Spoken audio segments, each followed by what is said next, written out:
Fits వచ్చినప్పుడు the most common myth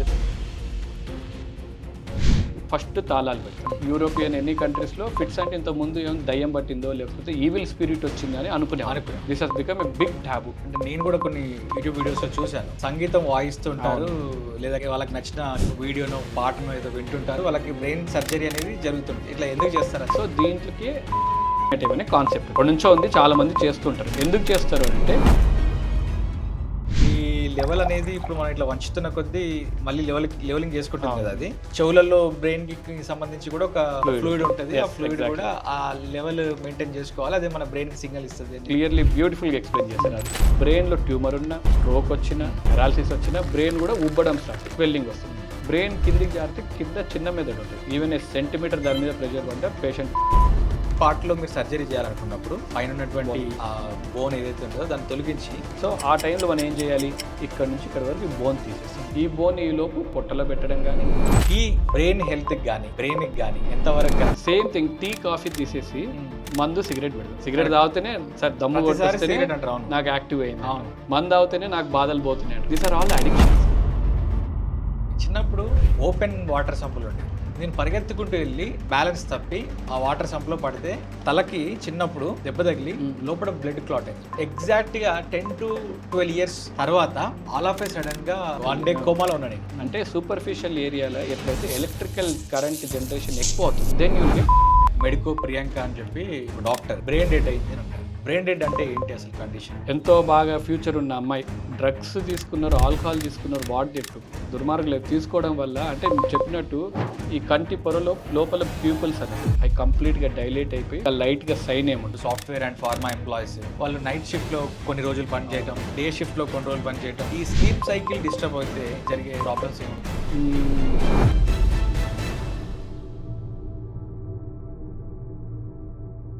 human బాడీలో చాలా ఇంపార్టెంట్ ఆర్గన్ బ్రెయిన్.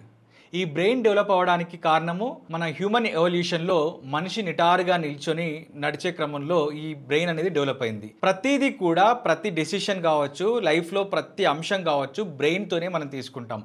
మనిషి నిటారుగా నిల్చోవడానికి కారణము మన వెన్నుపూస, దాన్ని స్పైనల్ కార్డ్ అంటాము, spine.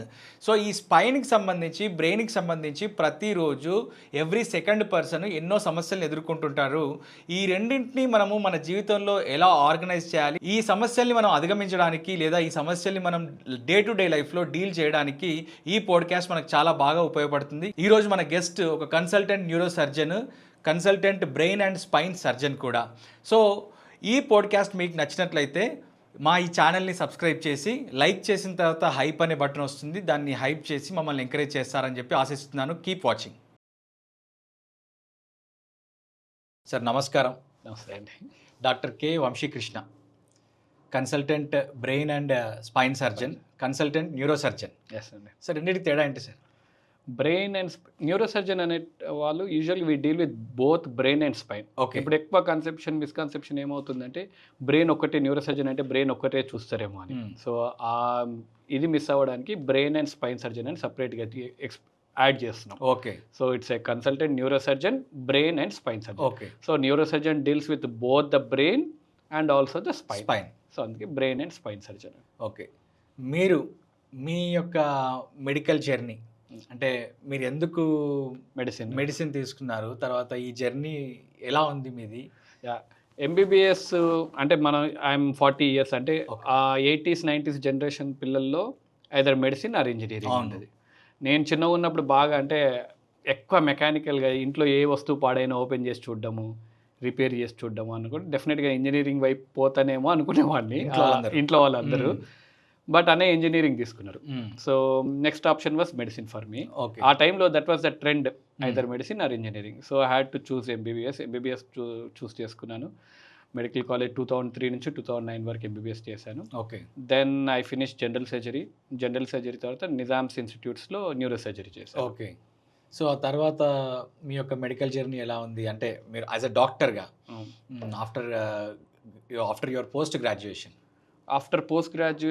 After MBBS, after graduation, ఒక మెడికల్ ఎనీ డాక్టర్ లైఫ్లో ది టఫెస్ట్ ఫేస్ ఇప్పుడున్న జనరేషన్లో అడిగితే ఐ వుడ్ సే ఎంబీబీఎస్ అయిపోయిన తర్వాత పీజీ జాయిన్ అయ్యే time. That is the toughest face. That middle class ఫ్యామిలీలో ఒక అంటే మిడిల్ క్లాస్ ప్లస్ అంతగా నువ్వు సూపర్ టాపర్ కాదు, వెనక బ్యాక్ బెంచర్ కాదు, మధ్య తరగతి మీడియోకర్ సంథింగ్. నువ్వు మధ్యలో చదువుతా ఉంటావు. You are not too rich to pay the seat, not too super to get the seat. That is the toughest phase medical లైఫ్లో. సో ఒక 1 year కష్టపడి మళ్ళీ అంటే పీజీ లైఫ్ ఎందుకు, పీజీ సీట్ కొట్టడం ఎందుకు కష్టం అంటే ఎంబీబీఎస్ అంతా నువ్వు 33 సబ్జెక్ట్స్ బ్రేక్గా చదువుతావు. First year, second year, third year, fourth year internship. పీజీకి వచ్చేవారికి ప్రిపరేషన్లో 33 సబ్జెక్ట్స్ అన్నీ ఒక వితిన్ 1 yearలో చదివి వితిన్ 3 hours ఎగ్జామ్ టైంలో నువ్వు you have to prove your self. So ఆ 33 సబ్జెక్ట్స్ చదివి ఒకటే ఎంట్రన్స్ ఎగ్జామ్ చదవడం అనేది అండ్ ఎంత కాంపిటీషన్. ఒక 10 లక్షల మంది రాస్తే సీట్లు ఉండేటివి 2-3 వేలే ఉంటాయి. సో ది టఫెస్ట్ ఫేస్ పాపం. ఇప్పటికీ ఐసీ లాట్ ఆ సీటు కొట్టడానికి ఇంతకుముందు ఓన్లీ ఇండియా సీట్స్ ఉండేటివి. ఇప్పుడు మనకు ఫారెన్ నుంచి రిటర్న్ అయ్యే స్టూడెంట్స్, మన కొలీగ్స్, ఫ్రెండ్స్ కూడా చాలా మంది ఉంటారు. వాళ్ళు అంత కాంపిటీషన్ ఎంత అయిందంటే 20 లక్షల మంది ఉంటాము, సీట్స్ ఉండేవి 2-3 వేలే. ఓకే. సో పీజీ లైఫ్లో the toughest phase, PG seat తెచ్చుకోవడమే టఫెస్ట్. ఓకే. సరే, you are a neurologist, neurosurgeon. ఎందుకు న్యూరాలజీ వైపుకి వచ్చారు? చాలా ఉన్నాయి కదా, మల్టిపుల్ ఉన్నాయి కదా. న్యూరో సర్జరీ నేను జనరల్ సర్జరీ చేసేటప్పుడు I had a peripheral posting. అంటే జనరల్ సర్జరీ అంటే మనకు పొట్టకు సంబంధించిన ఫీల్డ్ అది. Okay. So general surgery, hernia, hydrocele, intestine surgeries అవన్నీ చేసేటప్పుడు సెకండ్ ఇయర్లో అందరినీ మనకు బ్రేక్ పీరియడ్ అంటే ఒక 2 months plastic surgery, 2 months neuro surgery, 2 months cardiothoracic surgery ఇవన్నీ ఇస్తారు. సెకండ్ ఇయర్ చదివేటప్పుడు I attended 1 surgery, neuro surgery. మా సీనియర్ కొలీగ్ ప్రసాద్ సార్ అని ఉంటారు. న్యూరో సర్జన్ ఎంటర్ అవ్వగానే అక్కడ అంతా ఒక ఆరా. ఆయన ఎంటర్ అవ్వగానే మొత్తం నిశ్శబ్దం, సైలెంట్, హాస్పిటల్ మొత్తం ఆన్ ద టిప్స్ ఉన్నారు. పిన్ డ్రాప్ సైలెన్స్ అంటాం కదా. ఆయన వస్తున్నాడు అంటే మొత్తం సీన్ అంతా మారిపోయింది. మా కజిన్ బ్రదర్కి సర్జరీ కూడా ఉంటాయి. వెళ్ళాను, I was impressed. What is this అంటే నేను అంతమంది చూసాను న్యూరో సర్జన్, కానీ వెన్ లైవ్గా అట్లా సర్జరీ ఎంటర్ అవుతున్నప్పుడు ఆ ఆరా అంతా మెయింటైన్ చేస్తున్నాడు. అండ్ సర్జరీకి he called me, you want to attend your surgery అంటే డెఫినెట్లీ సార్ అని చెప్పాను. ఇలా కట్ చేసి ఆ బోన్ ఇలా డ్రిల్ చేసి తీసి బ్రెయిన్ ఇలా పొంగుతూ ఇలా పల్సేషన్, అప్పటివరకు నేను ఎప్పుడు చూడలేదు. బ్రెయిన్ పల్సేషన్స్ చూస్తూ ఉన్నప్పుడు then I felt okay, this is my field. ఆ బ్రెయిన్ వాడి అంటే మా తమ్ముడు ఆల్మోస్ట్ ఈ వాజ్ కాన్షియస్గా లేడు, ఈ వాజ్ ఆల్మోస్ట్ గాన్లా ఉండే. సర్జరీ చేయగానే ఇమ్మీడియట్లీ రీకవర్డ్. అనుకున్నా ఏమని చేస్తే లైఫ్ సేవింగ్ సర్జరీస్లోనే ఉండాలి, దిస్ ఈస్ మై ఫీల్డ్ అని అప్పుడే ఫిక్స్ అయిపోయాను. ఓకే. సో న్యూరో సర్జరీ ఎలా చేయాలని మన Nizam's institute is one of the best for neuro surgery. Okay. So అక్కడే సీట్ కుట్టాం, అక్కడే జాయిన్ అయ్యాను. సార్, మొన్న న్యూస్లో చూసిన విషయం ఏంటి అని అంటే మెడికో ప్రియాంక అని చెప్పి ఒక డాక్టర్ రాజమండ్రిలో ఒక షాపింగ్ కాంప్లెక్స్ సినిమా చూసి బయటకు వస్తున్నప్పుడు 2 డ్రగ్ ఇన్ఫ్లుయెన్స్లో అమ్మాయిని యాక్సిడెంట్ చేసి రిపీటెడ్గా గుద్దడం వల్ల తల మీద నుంచి ఆ కార్ వెళ్ళిపోయి బ్రెయిన్ డెడ్ అయింది అని అంటారు.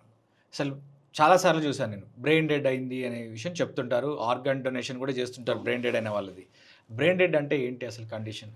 దీంట్లో 2 కాంపోనెంట్స్ అండి. మీరు చెప్పినట్టు doctor Priyanka our colleague, wonderful girl, పాపం మంచి డర్మటాలజీ పీజీ చేస్తూ ఎంతో బాగా ఫ్యూచర్ ఉన్న అమ్మాయి.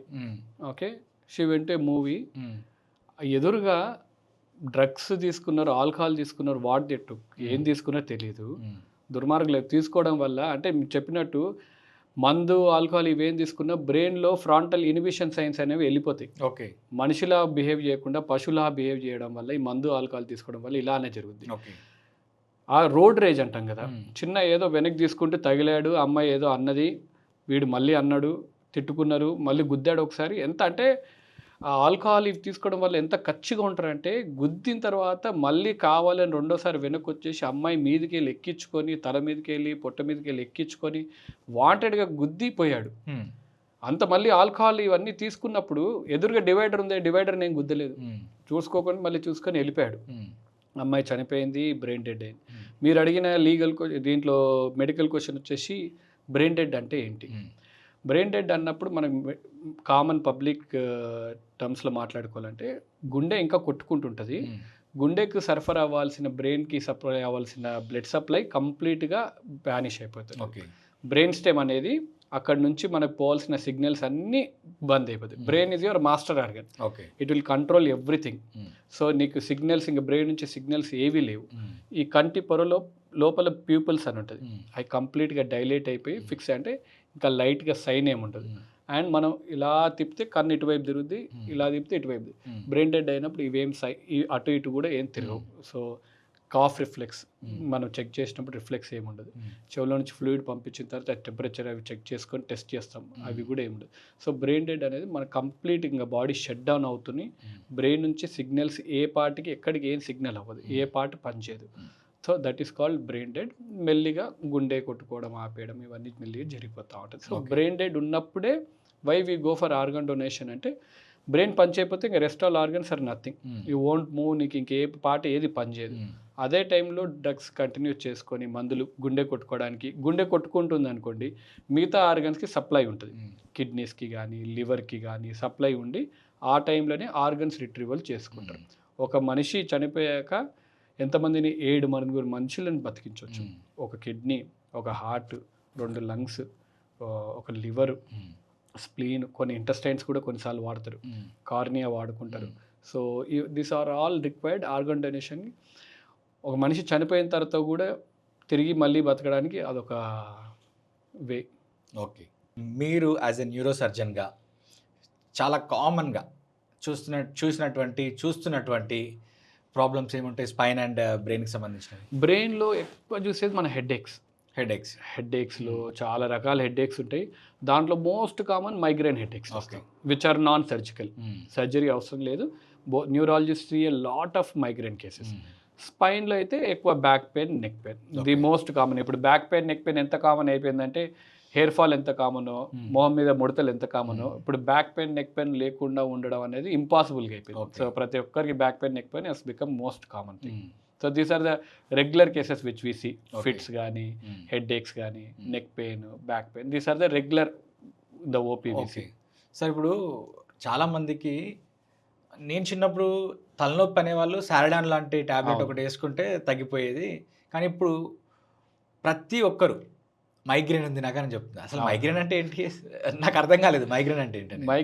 మైగ్రేన్ హెడ్ఏక్ ఎందువల్ల వస్తుంది అంటే, మామూలుగా హెడ్ఏక్ రావాలంటే మన బ్రెయిన్లో ఏదైనా ఇబ్బంది ఉంటే ఐదర్ కెమికల్ కానీ లేదంటే ప్యాథలాజికల్, లోపల మెదడు లోపల ఏమైనా పాడలు అవుతే దానివల్ల కూడా హెడ్ఏక్స్ రావచ్చు. ఓకే. మైగ్రేన్ హెడ్ఏక్ ఎందుకు వస్తుందంటే ఎక్స్టర్నల్ ఫ్యాక్టర్స్ వల్ల. ఓకే. అంటే కొంతమందికి సన్లైట్ పడకపోవడం వల్ల, హెవీ సౌండ్స్ ఉండడం వల్ల, లేకపోతే బ్రైట్ లైట్స్ ఉండడం వల్ల, ఇలా దీనివల్ల మైగ్రేన్ హెడ్ఏక్స్ వస్తాయి. And they're classical on the one side. Okay. ఒక పేషెంట్ అయితే అంటే చాలా దగ్గరికి ఎవాల్యుయేషన్కి వెళ్ళింది, హెడ్ఏక్స్ ఎక్కడ తగ్గట్లేదు, but she know it was migraine headache.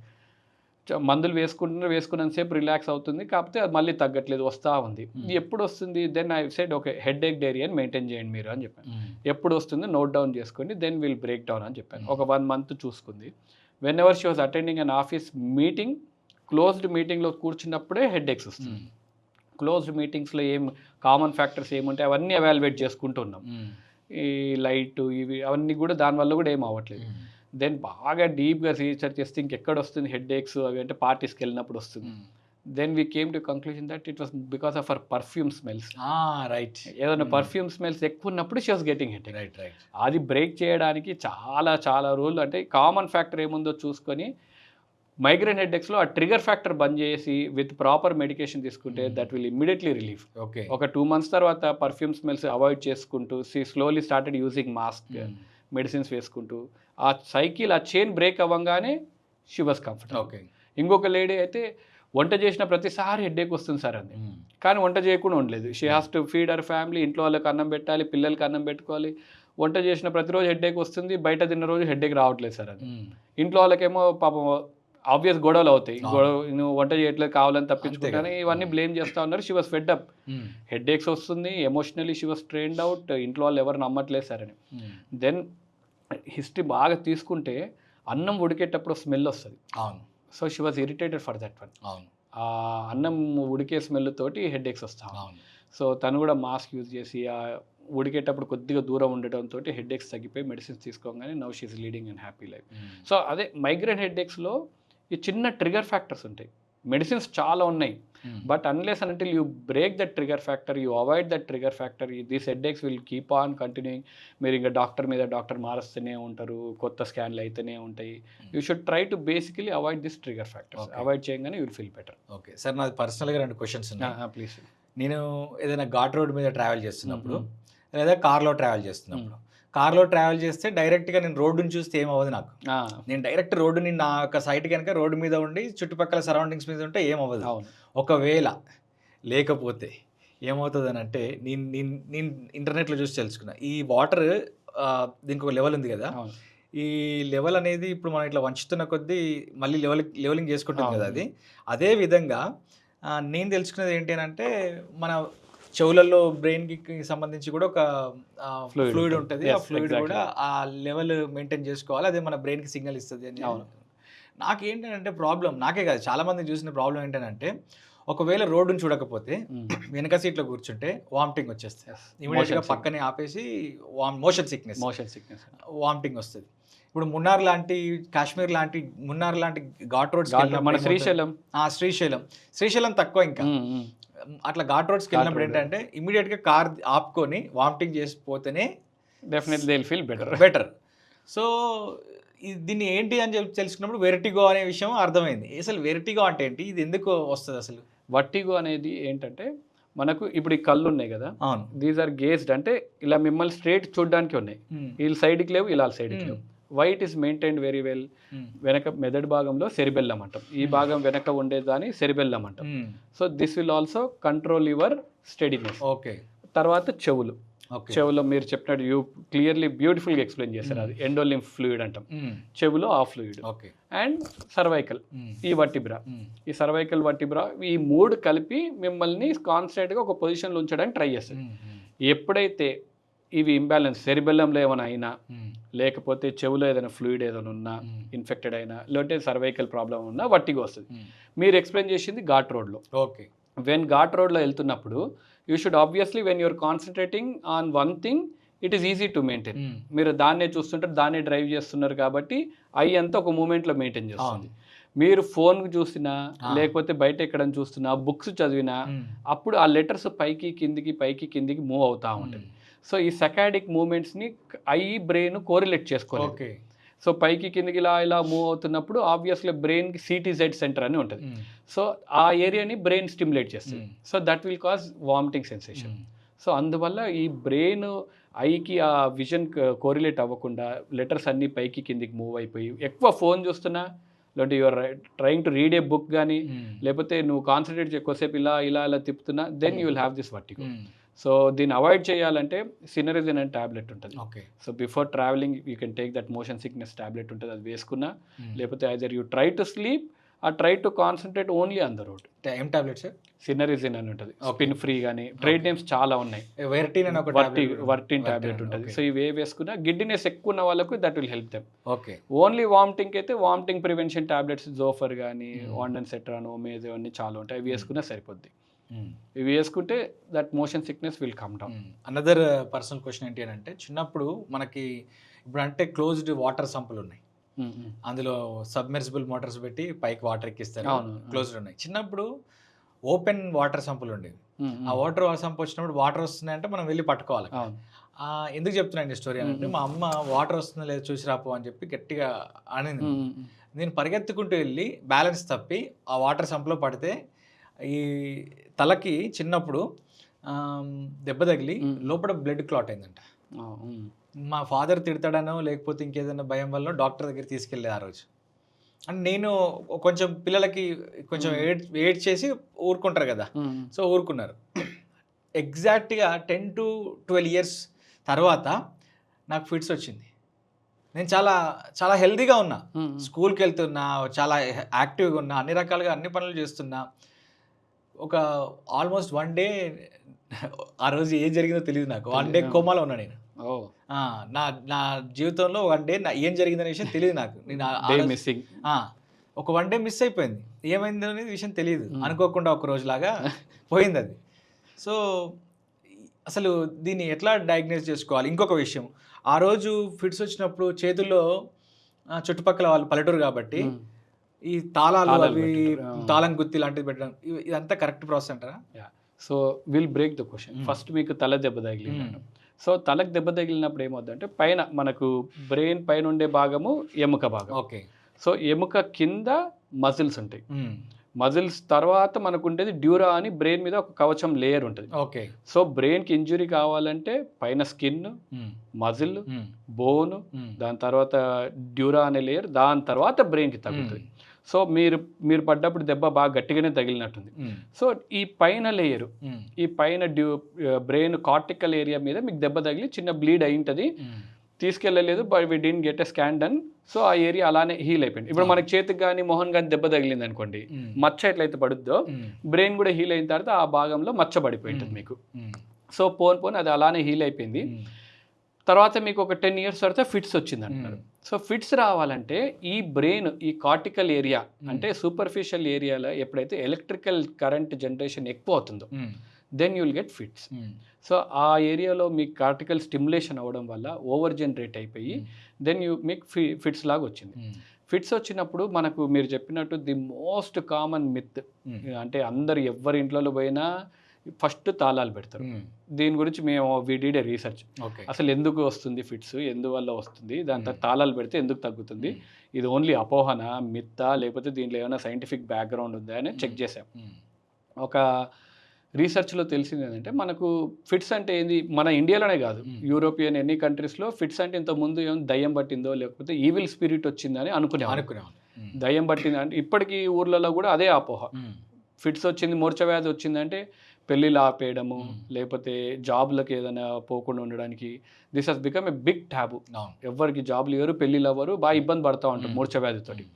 So అప్పుడు ఆ టైంలో ఈవిల్ స్పిరిట్ దయ్యం పట్టింది, ఆత్మ ఇది వచ్చింది అని లోపల అని చెప్పేసి ఆ టైంలో 17th 16th centuries the most common element వచ్చేసి ఐరన్ ఉండేది. ఐరన్ రాడ్ కానీ సిల్వ కానీ ఇవేమున్నా ఐరన్తో చేసేవాళ్ళు. సో ఆ ఐరన్ పీస్ చేతిలో పెట్టంగానే ఫిట్స్ ఆగిపోయాయి. సో అది అలానే ఈవిల్ స్పిరిట్ తగ్గడానికి ఈ ఐరన్ రాడ్ పెడితే తగ్గిపోతుందని ఆ మిత్ అలా కంటిన్యూ అవుతూ వచ్చింది. పోను 17th మన జనరేషన్స్కి వచ్చే వరకు ది మోస్ట్ కామన్గా ఇంట్లో ఉండే ఐరన్ పీస్ ఏంది, తాళం గుత్తి. సో ఎక్కడ ఏదైనా తాళం గుత్తి ఇంట్లో అందరి ఇంట్లో తాళం ఏదో తాళం ఉంటుంది. So it is very easy to keep it. So అందుకే అందరికీ తాళాలు ఇచ్చేస్తారు. తాళాలు ఇచ్చేయడం వల్ల ఫిట్స్ తగ్గిపోయింది అనుకుంటారు, కానీ తాళం ఇచ్చినా ఇవ్వకపోయినా 2 నిమిషాల తర్వాత ఫిట్స్ ఆగిపోతుంది. ఇది ఇలా చెప్పి మాకు ఒక పేషెంట్ వచ్చారు, మా సార్ చెప్తున్నాడు పేషెంట్కి అండ్ అటెండర్కి క్లియర్గా చెప్తున్నాడు, ఫిట్స్ తాళాలు పెడితే ఆగదండి అంటే హీ వాజ్ వెరీ అడమెంట్. అంటే మెడిసిన్ నమ్మడు ఆయన. వాళ్ళ ఇంట్లో వాళ్ళు ఫోర్స్ చేస్తే ఆ పిల్లోడిని తీసుకొని వచ్చారు. ఆ పిల్లోడు జస్ట్ 15 years old, డైలీ 2-3 సార్లు ఫిట్స్ వస్తున్నాయి. వచ్చిన ప్రతిసారి ఈయన తాళాలు పెడుతున్నాడు, ఫిట్స్ ఆగిపోతున్నాయి. సో ఈయన కూడా అదే భ్రమలో ఉన్నాడు, పిల్లోడికి దయ్యం పట్టింది అందుకే తాళాలు పెడితే ఆగిపోతుంది అని. తాళాలు ఎప్పుడు చేతిలో పెట్టుకొని ఉంటారు, పెట్టంగానే తగ్గిపోతుంది. మా sir he was trying to explain, మేమిద్దరం చెప్తున్నాం అలా కాదండి, ఫిట్స్ దానివల్ల ఆగదు, మందులు వేస్తే ఆగిపోద్ది, మీరు ఇలా లేట్ చేయడం వల్ల ఒక్కసారి వస్తే పర్లేదు, రిపీటెడ్గా రావడం వల్ల ఏమైంది అంటే బ్రెయిన్ డీజనరేట్ అయిపోతుంది. దాని యాక్టివిటీ అంతా తగ్గిపోయి బ్రెయిన్ ఓవర్ యాక్టివ్ అయిపోయి దాన్ని చేయాల్సిన మినిమల్ పనులు కూడా చేయడం ఆపిపోయి పిల్లోడు చదవడము, ఆడుకోవడం అన్నీ తగ్గిస్తూ ఉన్నాడు. అది మాకు అర్థం అయిపోతుంది, మనం చూస్తున్న ఫాలోఅప్లో తగ్గిపోతూ ఉంది. ఇంకేనా చెప్తే ఇట్లా చెప్తే అర్థం కావట్లేదు. సో ప్రాక్టికల్గా will try to make him explain అని చెప్పాం. సరే ఈసారి ఫిట్స్ వచ్చినప్పుడు మీరు తాళం ఏం పెట్టకండి, ఆయన తగ్గిపోద్ది చూడండి అని చెప్పాం. సో ఒక 10 days తర్వాత ఇంటికి వెళ్ళాడు, వీడియో తీసుకున్నాడు. 2 minutes తర్వాత పిల్లోడు ఫిట్స్ తగ్గలేదు.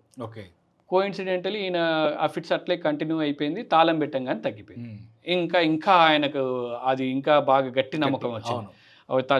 వీడియో తీసుకొని వచ్చాడు మా దగ్గర, వీడియో తీసుకొచ్చి చూడండి సార్ తాళం పెడితే తగ్గిపోయింది, మీరు చెప్తే నమ్మట్లేదు. వీడియో చూసాము, వీడియోలో ఏముంది 2 minutes తర్వాత యూజువల్ ఫిట్స్ అయిపోద్ది. ఆ పిల్లోడికి రిపీటెడ్గా రావడం వల్ల హీ డెవలప్డ్ స్టేటస్ ఎపిలెప్టికస్ అంటాం. అంటే ఫిట్స్ 2 నిమిషాలు కాకుండా కంటిన్యూస్గా ప్రొలాంగ్ అయితే దాని స్టేటస్ అంటాం. లక్కీలీ ఆ పిల్లోడికి ఏం కాలేదు. లేకపోతే ఈ స్టేటస్ ఎపిలెప్టిక్స్కి పిల్లలు అలా ఫిట్స్ వచ్చేసి ఉమ్ము మింగేసి ఊపిరితిత్తులకు వెళ్ళిపోయి చనిపోయే ప్రమాదం కూడా ఉంటుంది. ఆయన ఏం చెప్పినా నమ్మట్లేదు, ఇది ఖచ్చితంగా తాళాలు పెడితే ఆగిపోతుంది అది అంటున్నారు. వాళ్ళ బాబాయ్ వాళ్ళందరూ వచ్చారు, సార్ మీరే ఏదో రకం చెప్పండి సార్ అని. దెన్ వీకేమో ఓకే ఇలా కాదు ఈయన చెప్తే అర్థం కావట్లేదు, ఈసారి తాళాలు పెట్టకండి, ప్లాస్టిక్ పేపర్ పెట్టండి, ప్లాస్టిక్ బొమ్మ ఏదో ఉంటే బొమ్మ పెట్టండి, పేపర్ పెట్టండి, అప్పుడు తగ్గుతుందో లేదో చూడండి మీకు అర్థమైపోద్దిగా అని చెప్పాం. వాడి పాపం సెకండ్ ఇంటికి పోగానే సెకండ్ డే మళ్ళీ ఫిట్స్ వచ్చింది. ఈసారి ప్లాస్టిక్ పేపర్ పెట్టాడు, వీడియో తీసుకున్నాడు, ఫిట్స్ అయిపోయింది. మళ్ళీ పేపర్ పెట్టడం కూడా ఫిట్స్ అయిపోయింది. దెన్ ఈ స్టార్టెడ్ బిలీవింగ్, ఓకే ఐరన్ ఈ కీస్ తోటి కాదు వచ్చింది, ఏది పెట్టినా తగ్గిపోతుంది, 2 minutes తగ్గిపోతుంది. పిల్లోడు కూడా ఇంతకుముందు టీచర్స్ తోటి కూడా చెప్పించాం, ఇంతకుముందు చదివేదానికి ఇప్పుడు చదివేదానికి బాగా తగ్గిపోతుంది, వాడు బయట గేమ్స్ కూడా ఆడట్లేదు, ఇబ్బంది రోజు రోజు డీజనరేట్ అవుతా ఉన్నాడు పిల్లోడు అని చెప్పి దెన్ మెడిసిన్ స్టార్ట్ చేశాక ఈ slowly improve. This is way back 10 years. ఇప్పుడు వాడు మంచిగా ఫాలోఅప్కి వస్తున్నాడు. మెడిసిన్స్ ఇంతకుముందు 4 వాడేటివి ఇప్పుడు ఒకటే వాడుతున్నాడు. ఈజ్ బ్యాక్ టు జాబ్ చేసుకుంటున్నాడు, మంచిగా చదువుకున్నాడు, పెళ్ళి అయిపోయింది, అంత హ్యాపీ ఉంది. సో ఈ మిస్కాన్సెప్షన్ అంటే ఈ తాళాలు పెట్టడం వల్ల ఫిట్స్ ఆగిపోతుంది అని చెప్పేసి మందులు వేసుకోకుండా చాలామంది పాపం ఇబ్బంది పెడతా ఉన్నారు. మీ వ్యూవర్స్ కూడా చూసి మీరు కూడా చెప్తే అట్లీస్ట్ కొంతమంది మారినా, అందరు మారరు, it will take lot of time, కొందరు మారినా చాలు. ఫిట్స్ వచ్చినప్పుడు మెయిన్గా ఫస్ట్ ఎయిడ్గా మనం తీసుకోవాల్సిన జాగ్రత్తలు ఏంటంటే పేషెంట్ని సైడ్కి పడుకోబెట్టేసి క్లోత్స్ ఏమైనా టైట్గా ఉంటే లూజ్ చేసుకొని చుట్టుపక్కల ఏం షార్ప్ ఆబ్జెక్ట్స్ ఉండదు, ఎందుకంటే చేతులు కాలు ఇలా కొట్టుకుంటారు కాబట్టి దానికి ఇంజురీ అయ్యే ఛాన్సెస్ ఉంటుంది. తాళాలు పెట్టడం వల్ల చేసే లాభం కన్నా నష్టం ఇంకెందుకు ఉంటుంది అంటే తాళం గుత్తికి షార్ప్ ఎడ్జెస్ ఉంటాయి, ఇట్లా పట్టుకొని చేతి అంతా డ్యామేజ్. ఆ పిల్లోడికి అంతా పాపం చేతి అంతా తాళాలు అచ్చు పడిపోయింది గట్టిగా పట్టుకోవడం, దాన్ని పట్టుకోవడం వల్ల. పక్కకు జస్ట్ బ్రీతబుల్ ఎయిర్ ఇచ్చేస్తే ఒక 2 minutes తగ్గిపోద్ది, దగ్గరున్న హాస్పిటల్ తీసుకెళ్ళిపోతే ట్రీట్ చేసేస్తారు. సో ఈ గుర్తు పెట్టుకుంటే చాలు బేసిక్గా. సార్ ఇప్పుడు మందు తాగటం వల్ల ఎవరు చచ్చిపోలేదు, కాకపోతే మందు తాగినప్పుడు చచ్చిపోయిన వాళ్ళందరూ కూడా బ్రెయిన్లో వాటర్ తగ్గిపోయి చచ్చిపోయినారు, గైరీ అండ్ సల్కే అని చెప్పి ఉంటుంది, దాని లోపల బ్రెయిన్ తగ్గిపోయి వాటర్ తగ్గిపోయి చచ్చిపోతున్నారు. వాస్తవానికి ఏంటి అని అంటే ఆల్కహాల్ అనేది ఒక బాడీలో నుంచి వాటర్ని ఇంకా బయటికి తీసే ఒక సబ్స్టాన్స్ అది. సో ఆల్కహాల్ తాగినప్పుడు మనము తాగే వాటరు ఆల్రెడీ బాడీలో ఉండే వాటర్ కూడా మూత్రం రూపంలో బయటకు వస్తుంటుంది. ఒక బీర్ తాగితే 2 బీర్ల వాటర్ బయటకు వస్తుంది అనేది ఒకటి ఉంది. సో నేను అబ్జర్వ్ చేసినంత వరకు జనరల్గా మనిషి ఎక్కడైనా పడిపోయి చనిపోతే ఎండాకాలం కానీ లేకపోతే ఇంకేనా, అతను ఆల్కహాల్ వల్ల కాదు, బాడీలో వాటర్ తగ్గిపోవడం వల్ల ఈ ప్రాసెస్ వల్ల చనిపోయారని అంటారు. నిజమేనా sir? Yeah, definitely, very good question. ఇప్పుడు మీరు చెప్పినట్టు ఆల్కహాల్ తీసుకుంటే ఫస్ట్ ఏమవుతుంది, ఆల్కహాల్ తీసుకున్నప్పుడు ఎందుకు మతిస్థిమితం లేకుండా చేయడం కానీ ఇవన్నీ ఎందుకు చేస్తారంటే ఆల్కహాల్లో ఈ భాగం, దిస్ ఇస్ ఫ్రంటల్ అంటాం, అంటే ఈ ముందు భాగం, ఈ భాగం it is to control your social emotions. Okay, నేను ఇప్పుడు ఇంటర్వ్యూ చేస్తున్నప్పుడు వై ఐఎమ్ వెరీ స్టడీ, మందాగి నేనే దీని మీద ఎందుకు డాన్స్ చేయట్లేదు, బికాస్ ఫ్రాంటల్ ఇనిబిషన్ అనేది ఇనిబిషన్ సైన్స్ ఉంటాయి. ఓకే, నువ్వు సోషల్గా ఎలా బిహేవ్ చేయాలి, ఇక్కడ ఎలా యాక్ట్ చేయాలి, ఎవరిని ఎలా అడ్రస్ చేయాలి, this are all depending on your ఈ మెథడ్, ఈ భాగంలో దీనిపైన డిపెండెంట్ ఉంటుంది. మందు తీసుకున్నప్పుడు ఏమైందంటే ఈ ఇనిబిషన్ సైన్స్ అనేవి వెళ్ళిపోతాయి. ఓకే, సో ఇనిబిషన్ సైన్స్ ఏమి ఉండవు. సో పిచ్చిగా అంటే నువ్వు మాట్లాడకూడదు ఉండాల్సినవన్నీ కూడా మందు తాగినప్పుడు అందుకే మాట్లాడుతుంటారు. ఇనిబిషన్ సైన్స్ అనేవి ఇంకేం ఉండవు, ఇంకా మనసులో ఆపుకోవడాలు ఈపుకోవడాలు ఏమి ఉండవు, ఏది నోటికి వస్తే అది చేస్తూ ఉంటారు, ఏ పని చేస్తే అది చేస్తూ ఉంటారు. That is first part. అందుకని మందు తీసుకోవడం వల్ల పిచ్చిగా చేస్తూ ఉంటారు. సెకండ్ పార్ట్, డీహైడ్రేటెడ్ అవుతారు. ఎందుకంటే ఆల్కహాల్లో డయూరిటిక్ అని సబ్స్టెన్స్, ఇట్స్ ఎ డయూరిటిక్, అంటే ఎంత మనం తీసుకునే కొద్దీ ఇప్పుడు కిడ్నీ నుంచి బయటికి ఎక్స్క్రీట్ అవుతూ ఉంటుంది.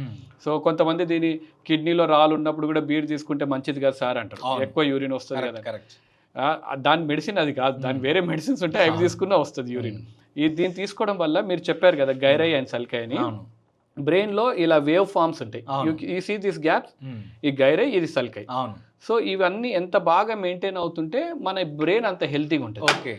ద మోర్ యూ డీహైడ్రేట్, ఎక్కువ ఆల్కహాల్ తీసుకోవడం వల్ల, ఎక్కువ ఇది వెళ్ళిపోవడం వల్ల యూ బికమ్ డీహైడ్రేటెడ్. అందుకే next day morning also you'll feel that hangover. ఎందుకంటే ఫ్లూయిడ్ లాస్ ఎక్కువ అయిపోయింది.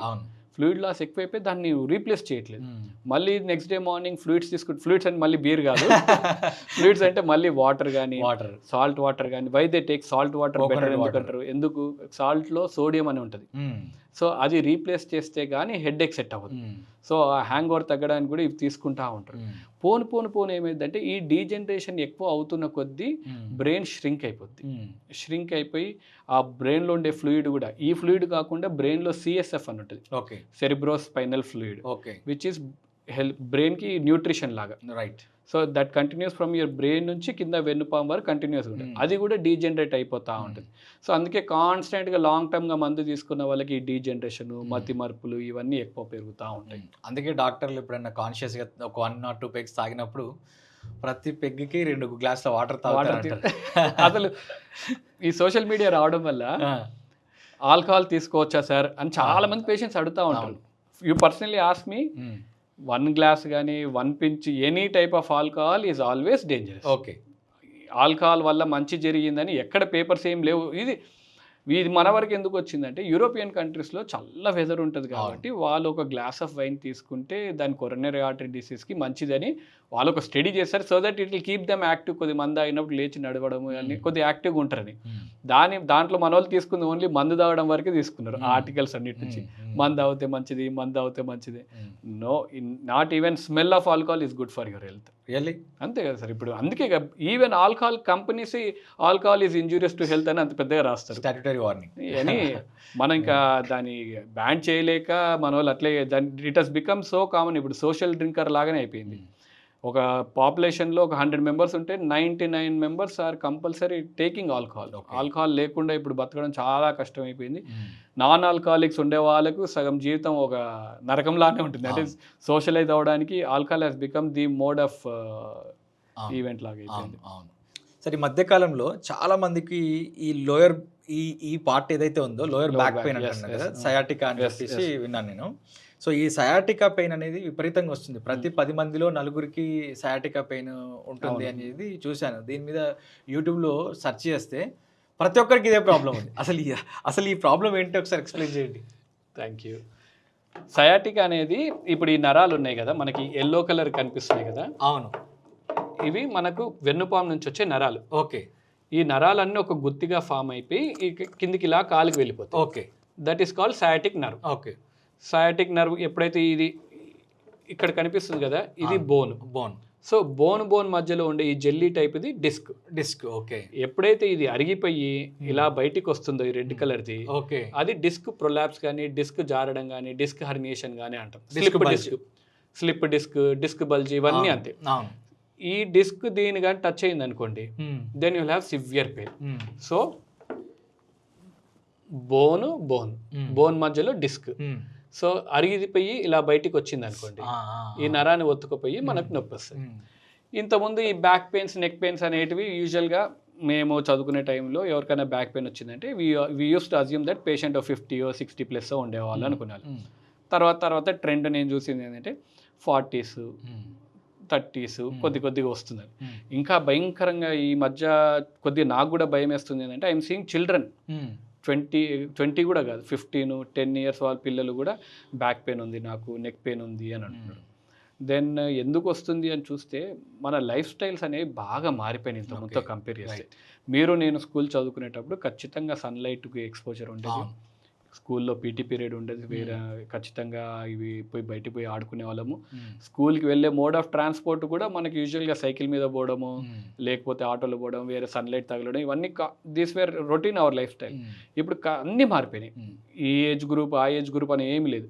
ఎక్కడ సన్లైట్ తగలకుండా పెరుగుతున్నాం. అంటే సన్లైట్ని ఒక కార్సినోజన్, ఒక క్యాన్సర్ వచ్చే దీనిలాగా కార్సినోజన్ లాగా ట్రీట్ చేస్తున్నాం. కాబట్టి యూ వేకప్, ఇంటి నుంచి ఎక్కడ సన్లైట్ తగలదు, కార్లో ట్రావెల్ చేస్తారు, ఆఫీస్ అంతా క్లోజ్డ్ ఎన్విరాన్మెంట్, ఎక్కడ సన్లైట్ ఉండదు, ఇంటికి వచ్చేస్తారు మళ్ళీ ఈవినింగ్ కూడా ఎక్కడ సన్లైట్ ఉండదు.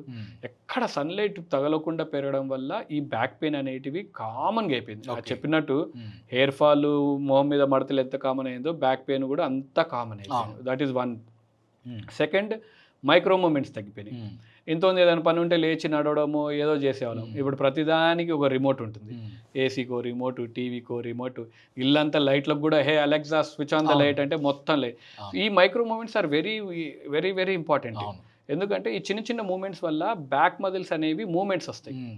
సో ఈ మూమెంట్స్ బాగా తగ్గించేసాం. ఇంకా ఇవి కాకుండా స్విగ్గీ, ఇన్స్టా స్మార్ట్ అంటే Blinkit, immediate whatever you want, దీంట్లో కోసం బయటికైనా పోయి నడిచేవాళ్ళం. ఇప్పుడు అది కూడా లేదు, ఇంట్లో కూర్చోగానే అన్నీ వస్తున్నాయి. సో ఈ మూమెంట్స్ తగ్గిపోయినాయి. ఒక సెడెంటరీ లైఫ్ స్టైల్ అంటే, ఇంతకుముందు మనకు సెడెంటరీ లైఫ్ స్టైల్ అంటే మీరు కళ్ళు మూసుకొని ఆలోచించండి. Sedentary life style, sedentary person అంటే ఎవరు గుర్తొస్తారు? ఒక లావు మనిషి మ్మ్. చైర్లో కూర్చొని చిప్స్ తింటూ లేదంటే బిర్యానీ తింటూ టీవీ చూస్తూ అది సెడెంటరీ లైఫ్ స్టైల్ మన ఉద్దేశం. But that is completely change now. కంటిన్యూస్గా ఎవరైతే 8 hours కూర్చొని పని చేస్తున్నారో, కదలకుండా ఒకటే పొజిషన్లో కూర్చుంటున్నారో, even those are considered a sedentary lifestyle. Okay. ఒక కంటిన్యూస్ 8 hours కూర్చోవడం ఎంత డేంజర్ అంటే that is equivalent to smoking of 1 pack of cigarettes. Okay. ఒక 1 pack of cigarettes తాగితే ఎంత నష్టం బాడీకి జరుగుతుందో అంతే మోతాడులో మీరు కంటిన్యూస్ కూర్చోవడం వల్ల కూడా జరుగుతుంది. ఓకే. సో ఇలా లాంగ్ స్టాండింగ్ కూర్చోవడం వల్ల ఈ బ్యాక్ పెయిన్ అనేది పర్సిస్టెంట్గా వస్తుంది. So sunlight, lack of movements, continuous sitting, దీంతో ఈ బోన్ అరుగుదల మొదలవుతుంది. ఓకే. ఎందుకు అరుగుదల మొదలవుతుంది? ఇంతకుముందు కూడా చేసేవాళ్ళు ఇప్పుడు ఎందుకు పెరుగుతుంది అంటే, ఇప్పుడు మన బాడీ ఈ బోన్లో కాల్షియం D3 లేకపోతే, ఇమాజిన్ ఒక గోడ ఉంది, ఒక ఇల్లు ఉంది, ఆ ఇల్లు కట్టడానికి మనం ఇటుకలు పేర్చుకుంటూ వెళ్తాం. దానికి సిమెంట్ ఉంటే గోడ బాగున్నట్టు, గట్టిగా బలంగా స్ట్రాంగ్గా ఉన్నట్టు. ఇమాజిన్ అదే గోడ వితౌట్ సిమెంట్ నిల్చుంటుంది, కానీ ఎవరైనా పోయి టచ్ చేయగానే గోడ కూలిపోద్ది, ఇల్లంతా కొలాప్స్ అయిపోతుంది. సేమ్ థింగ్ మనతో కూడా. మనం చూడడానికి ఎక్స్టర్నల్గా స్కెల్టన్ వైజ్గా బాగుంటుంది, ఎందుకంటే skeleton will give you picture. కానీ ఈ స్కెల్టన్ లోపల కాల్షియం D3 విటమిన్స్ ఇవి లేవనుకో, bone will become very fragile. Even చిన్న దెబ్బ తగిలినా, చిన్న ఫాల్ అయినా, ఫ్రాక్చర్స్ అవ్వడము, ఈ బోన్ వీక్ అవడంతో ఈ బోన్ మధ్యలో ఉండే స్ట్రెంత్ తగ్గిపోద్ది. ఎందుకంటే ఈ జిమ్ చేసినా, ఎక్సర్సైజ్ చేసినా దీని మీద స్ట్రెంత్ ఎక్కువ పడిపోయి డిస్క్ ప్రొలాప్స్ అనేవి ఈజీగా అయిపోతుంది. ఓకే. సో డిస్క్ ప్రొలాప్స్ అయిపోయి డిస్క్ బయటకు వచ్చేసి ఆ నరాన్ని ఇరిటేట్ చేస్తూ ఉంటుంది. So that is the reason. And L4, L5 రీజన్లో ఎక్కువ, ఎందుకంటే మోర్ బ్రంట్ వెయిట్ అంతా భరించేదంతా మన లంబార్ రీజన్ కాబట్టి అక్కడ ఎక్కువ చూస్తున్నాం. సో దీనికి సొల్యూషన్ ఏంటి sir? Solutions, as I said, early morning sunlight is very, very, very, very essential. Do not neglect it. మనకంటే స్కిన్ పైన ఉండే శ్రద్ధ లోపల, ఎందుకంటే skin is an external thing, మనకు కనిపిస్తుంది కాబట్టి దీని మీద ఎక్కువ కాన్సన్ట్రేషన్ ఉంటుంది. ఇది మనకు లోపల తెలియట్లేదు కాబట్టి దీన్ని వదిలేస్తాం. సో ఖచ్చితంగా సన్లైట్ ఎక్స్పోజర్ ఉండాలి. యాంటీ ఇన్ఫ్లమేటరీ డైట్ ఖచ్చితంగా, అంటే ఈ జంక్ ఫుడ్, కూల్ డ్రింక్స్ ఇవి ఎక్కువ తీసుకోవడం వల్ల ఇన్ఫ్లమేటరీ అనేది బాగా తగ్గిపోతుంది లోపల. సో తగ్గిపోయి ఇన్ఫ్లమేషన్ బాగా పెరిగిపోయి లోపల బోన్ అంతా తినేస్తూ ఉంటుంది, బోన్ వీకెన్ అయిపోయి దాంతో కూడా ప్రొలాంగ్ అవుతుంది. So cut down your junk food. Cool drinks, sodas ఇవన్నీ తాగడం వల్ల కూడా బోన్ వీకెన్ అయిపోతుంది. And daily exercises are very essential. ఎలా అయితే బ్రష్, కోమ్ చేసుకోవడం ఎంత మోస్ట్ కామన్, బ్రష్ చేసుకోకుండా బయటికి పోం కదా. So minimum 5 minutes 10 minutes exercise ఖచ్చితంగా చేయాలి. స్ట్రెచ్చింగ్ ఎక్సర్సైజ్ చేయకుండా ఏ పని చేసినా you will land up in trouble. మనము పూర్వం రోజుల్లో చూసుకుంటే సూర్య నమస్కారాలు అని చెప్పేసి ఓన్లీ లంగోటా కట్టుకొని కాళ్ళు, బాడీ, అప్పర్ బాడీ ఎక్స్పోజర్ ఉంటుంది, సూర్యునికి నమస్కారం చేస్తూ ఒక గంట సేపు చేస్తుంటారు. అలాంటిది ఖచ్చితంగా చేయాలి. ఎందుకంటే మీరు చెప్పినట్టు he was wearing only underwear వరకు ఉండేది, ఎక్స్టర్నల్ స్కిన్ అంతా ఎక్స్పోజ్డ్ ఉండేది, డైరెక్ట్ సన్లైట్ పడుతుంది. మన ఇండియా ఎంత beautiful country, we have an abundant sunlight. అంటే సూర్యరశ్మి ఎంత కావాలో అంతకన్నా ఎక్కువగానే మన దగ్గర ఉంటుంది, దాన్ని మనం వాడుకోవట్లేదు. వేరే కంట్రీస్లో ఓన్లీ సన్లైట్ కోసం అక్కడ నుంచి ట్రావెల్ చేసి వచ్చి సన్లైట్లో గోవాలో వీళ్ళంతా సన్లైట్ కోసం అంత దూరం నుంచి వస్తారు. మనం కాన్షియస్, మన స్కిన్ టోన్ మీద ఎక్కువ కాన్షియస్ ఉంటాం, అంటే నల్లగా అవుతామేమో అన్న భయంతో సన్లైట్ ఎక్స్పోజర్ ఉండదు. సో దాంతో ఎక్కువ ఇబ్బంది పడుతూ ఉన్నారు. మీరు అన్నట్టు అందరు ఈ సూర్య నమస్కారాలు కానీ చేస్తే అద్భుతంగా అందరూ హెల్తీగా ఉంటారు. ఓకే, మీరు చెప్తే నాకు అర్థమవుతుంది. గోవాకి ఎందుకు వెళ్తాం మనం అని అంటే బాగా తాగి ఎంజాయ్ చేయడానికి వెళ్తుంటారు మన వాళ్ళు. అయితే అక్కడ కొంతమంది ఫారినర్స్ని చూసినప్పుడు, కొంతమంది చాలామంది ఫారినర్స్ ఉన్నారు. సో ఫారినర్స్ని చూసినప్పుడు వాళ్ళంతా కూడా చాలా మైక్రో లెవెల్లో డ్రెస్ ఉంటుంది, వాళ్ళంతా కూడా ఆ ప్రైవేట్ బీచ్లలో పడుకొని కనబడుతుంటారు. ఎందుకు ఇక్కడికి వచ్చారు ఇంత దూరం అని అడిగినప్పుడు, మీ దేశంలో ఇలాంటి బీచ్లు లేవా, ఎందుకు వచ్చారని అడిగినప్పుడు సన్లైట్ కోసం అన్నారు. That is very essential. And వాళ్ళకి తెలుసు ద ఇంపార్టెన్స్. అక్కడ యూవీబీ రేస్ అనేవి చాలా తక్కువ ఉంటాయి. ఓకే, మన ఇండియాలో అబడెంట్ ఉంటాయి యూవీబీ రేస్. సో ఆ రేస్ కోసము అవి తగులుగానే D3 ప్రొడ్యూస్ అవుద్ది. న్యాచురల్గా ప్రొడ్యూస్ అయ్యేదానికి మనం టాబ్లెట్స్ రూపంలో తీసుకునేదానికి చాలా డిఫరెన్స్ ఉంటుంది. దట్ ఈస్ వాళ్ళకి ఆ సన్లైట్ అక్కడ దొరకదు. అండ్ అక్కడ వచ్చే సన్లైట్లో కార్సినోజెన్స్ ఎక్కువ ఉంటాయి, స్కిన్ క్యాన్సర్స్, మెలనోమస్ వాళ్ళకి ఎక్కువ వస్తాయి. మనకు అవంతా లేవు కాబట్టి మనకు దాని ఇంపార్టెన్స్ తెలియట్లేదు. వాట్ ఎవర్ విచ్ ఈజ్ అంటే ఫ్రీగా ఎక్కువ అవైలబుల్గా ఏది ఉన్నా దాని విలువ తెలియదు. సో చిన్న ఉన్నప్పుడు మనం ఎవరైనా, అంటే ప్రాబ్లీ మీరు కూడా 40s ఉండొచ్చు, so 80s generation, 80s 90s చిన్న ఉన్నప్పుడు మనం ఎవరైనా వాటర్ బాటిల్ కొన్నా మనం ఎలా చూసేవాళ్ళం, ఈ వాటర్ బాటిల్ కొట్టాడు అనుకునేవాళ్ళం. కరెక్ట్. ఇప్పుడు ఎయిర్ కొన్నా మనం అంతే నవ్వుకుంటాం. అవును. ఎవడర్ అంటే ఇప్పుడు when you go to other areas అప్పుడు ఎయిర్ పొల్యూట్ అవుతుందని ఇప్పుడు ఎయిర్ కూడా కొంటారు. అవును. Future also will be like this. సన్లైట్ని కూడా కొనే రోజు వస్తుంది. అవునా? ఇప్పుడు ఫ్రీగా అవైలబుల్గా ఉంది కాబట్టి ఎవరో someone will come with a marketing idea, only sunlight daily 10 minutes ఇస్తాం 1000 రూపాయలకి అని చెప్తే అప్పుడు మన వాళ్ళు వచ్చి కూర్చుంటారు. ఇప్పుడు మామూలుగా కూర్చుంటే కూర్చోరు. సన్లైట్ని అమ్ముతే అప్పుడు దెన్ పీపుల్ విల్ బై. మీరు కొద్దిగా ఎడ్యుకేట్ చేస్తే జనాల్ని కనీసం సన్లైట్ ఎంత ఇంపార్టెంట్, ఎంత free, only element, natural element which is freely available, which is good for your health is sunlight. దాన్ని మనం వాడుకోవట్లేదు. సూర్య భగవాన్ని ఎంత ప్లస్ పాయింట్స్ ఉంటే దాన్ని మనం వాడుకోకుండా we're neglecting it. Right sir. సరే, ఈ మధ్య మా ఫ్రెండ్ ఒకతను సేమ్ నా ఏజ్ గ్రూపే చాలా బాగున్నాడు, ఫ్రెండ్స్ అందరినీ కలిశాడు. ఆల్ ఆఫ్ ఏ సడన్గా కార్కు ఇట్లా ఒరిగున్నాడు. ఆల్ ఆఫ్ ఏ సడన్గా బ్రెయిన్ స్ట్రోక్ వల్ల చనిపోయాడు. 2 ఆడపిల్లలు. సో బ్రెయిన్ స్ట్రోక్ అనేది ఎందుకు వస్తుంది అసలు? బ్రెయిన్ స్ట్రోక్ 2 రకాలు. ఒకటి వచ్చేసి మనకు బ్రెయిన్కి రక్త సరఫరా అందకపోవడం, అంటే బ్లడ్ సప్లై రీచ్ అవ్వాల్సింది అందకుండా ఉంటే దాన్ని ఇన్ఫాక్ట్ అంటాం. ఇంకోటి బ్లడ్ సప్లై ఎక్కువైపోయి చితిలిపోద్ది, అక్కడ బ్లడ్ కలెక్షన్ అయిపోద్ది, దట్ ఈస్ హీమరేజిక్ స్ట్రోక్. ఈ 2 స్ట్రోక్స్ ఉంటాయి. 2 స్ట్రోక్స్ ఎందువల్ల వస్తాయి? పర్సే బ్రెయిన్లో ప్రాబ్లం వల్ల కాదు, మన లైఫ్ స్టైల్స్ సరిగ్గా లేకపోవడం వల్ల. అంటే కొలెస్ట్రాల్ ఎక్కువ పేరుకుపోయి, ఆల్కహాల్ ఎక్కువ తీసుకోవడం వల్ల, లైఫ్ స్టైల్ సరిగ్గా లేకపోవడం వల్ల ఈ బ్లడ్ వెజల్స్ బ్లాక్ అయిపోతాయి. బ్లాక్ అయ్యి బ్లడ్ సప్లై రీచ్ అవ్వదు. రెండోది వచ్చేసి బ్లడ్ ప్రెషర్స్ ఎక్కువ, బీపీ ఎక్కువ అయిపోయింది అనుకోండి, బ్లడ్ వెజల్ ఓపెన్ అయిపోయి బ్లీడ్ అయిపోద్ది. సో బ్రెయిన్ స్పైన్లో నేను చూసిన లాస్ట్ 15-20 yearsలో ఏది సడన్గా రాదు. It will definitely, brain will always give you time, it will always give you warning signs. Brain అయినా స్పైన్ అయినా ఎప్పుడో ఒకసారి ఇండికేట్ చేస్తూ ఉంటుంది. నాకు ఎందుకంటే నేను ఫస్ట్ ఇలానే అనుకున్నాను, సడన్గా అరే హౌ కమ్ సడన్గా ఇంత బ్రెయిన్ ఏదో ఒకటి ఇవ్వాలి కదా indication, this is not fair, సడన్గా డెత్స్ ఇలా అవ్వడము.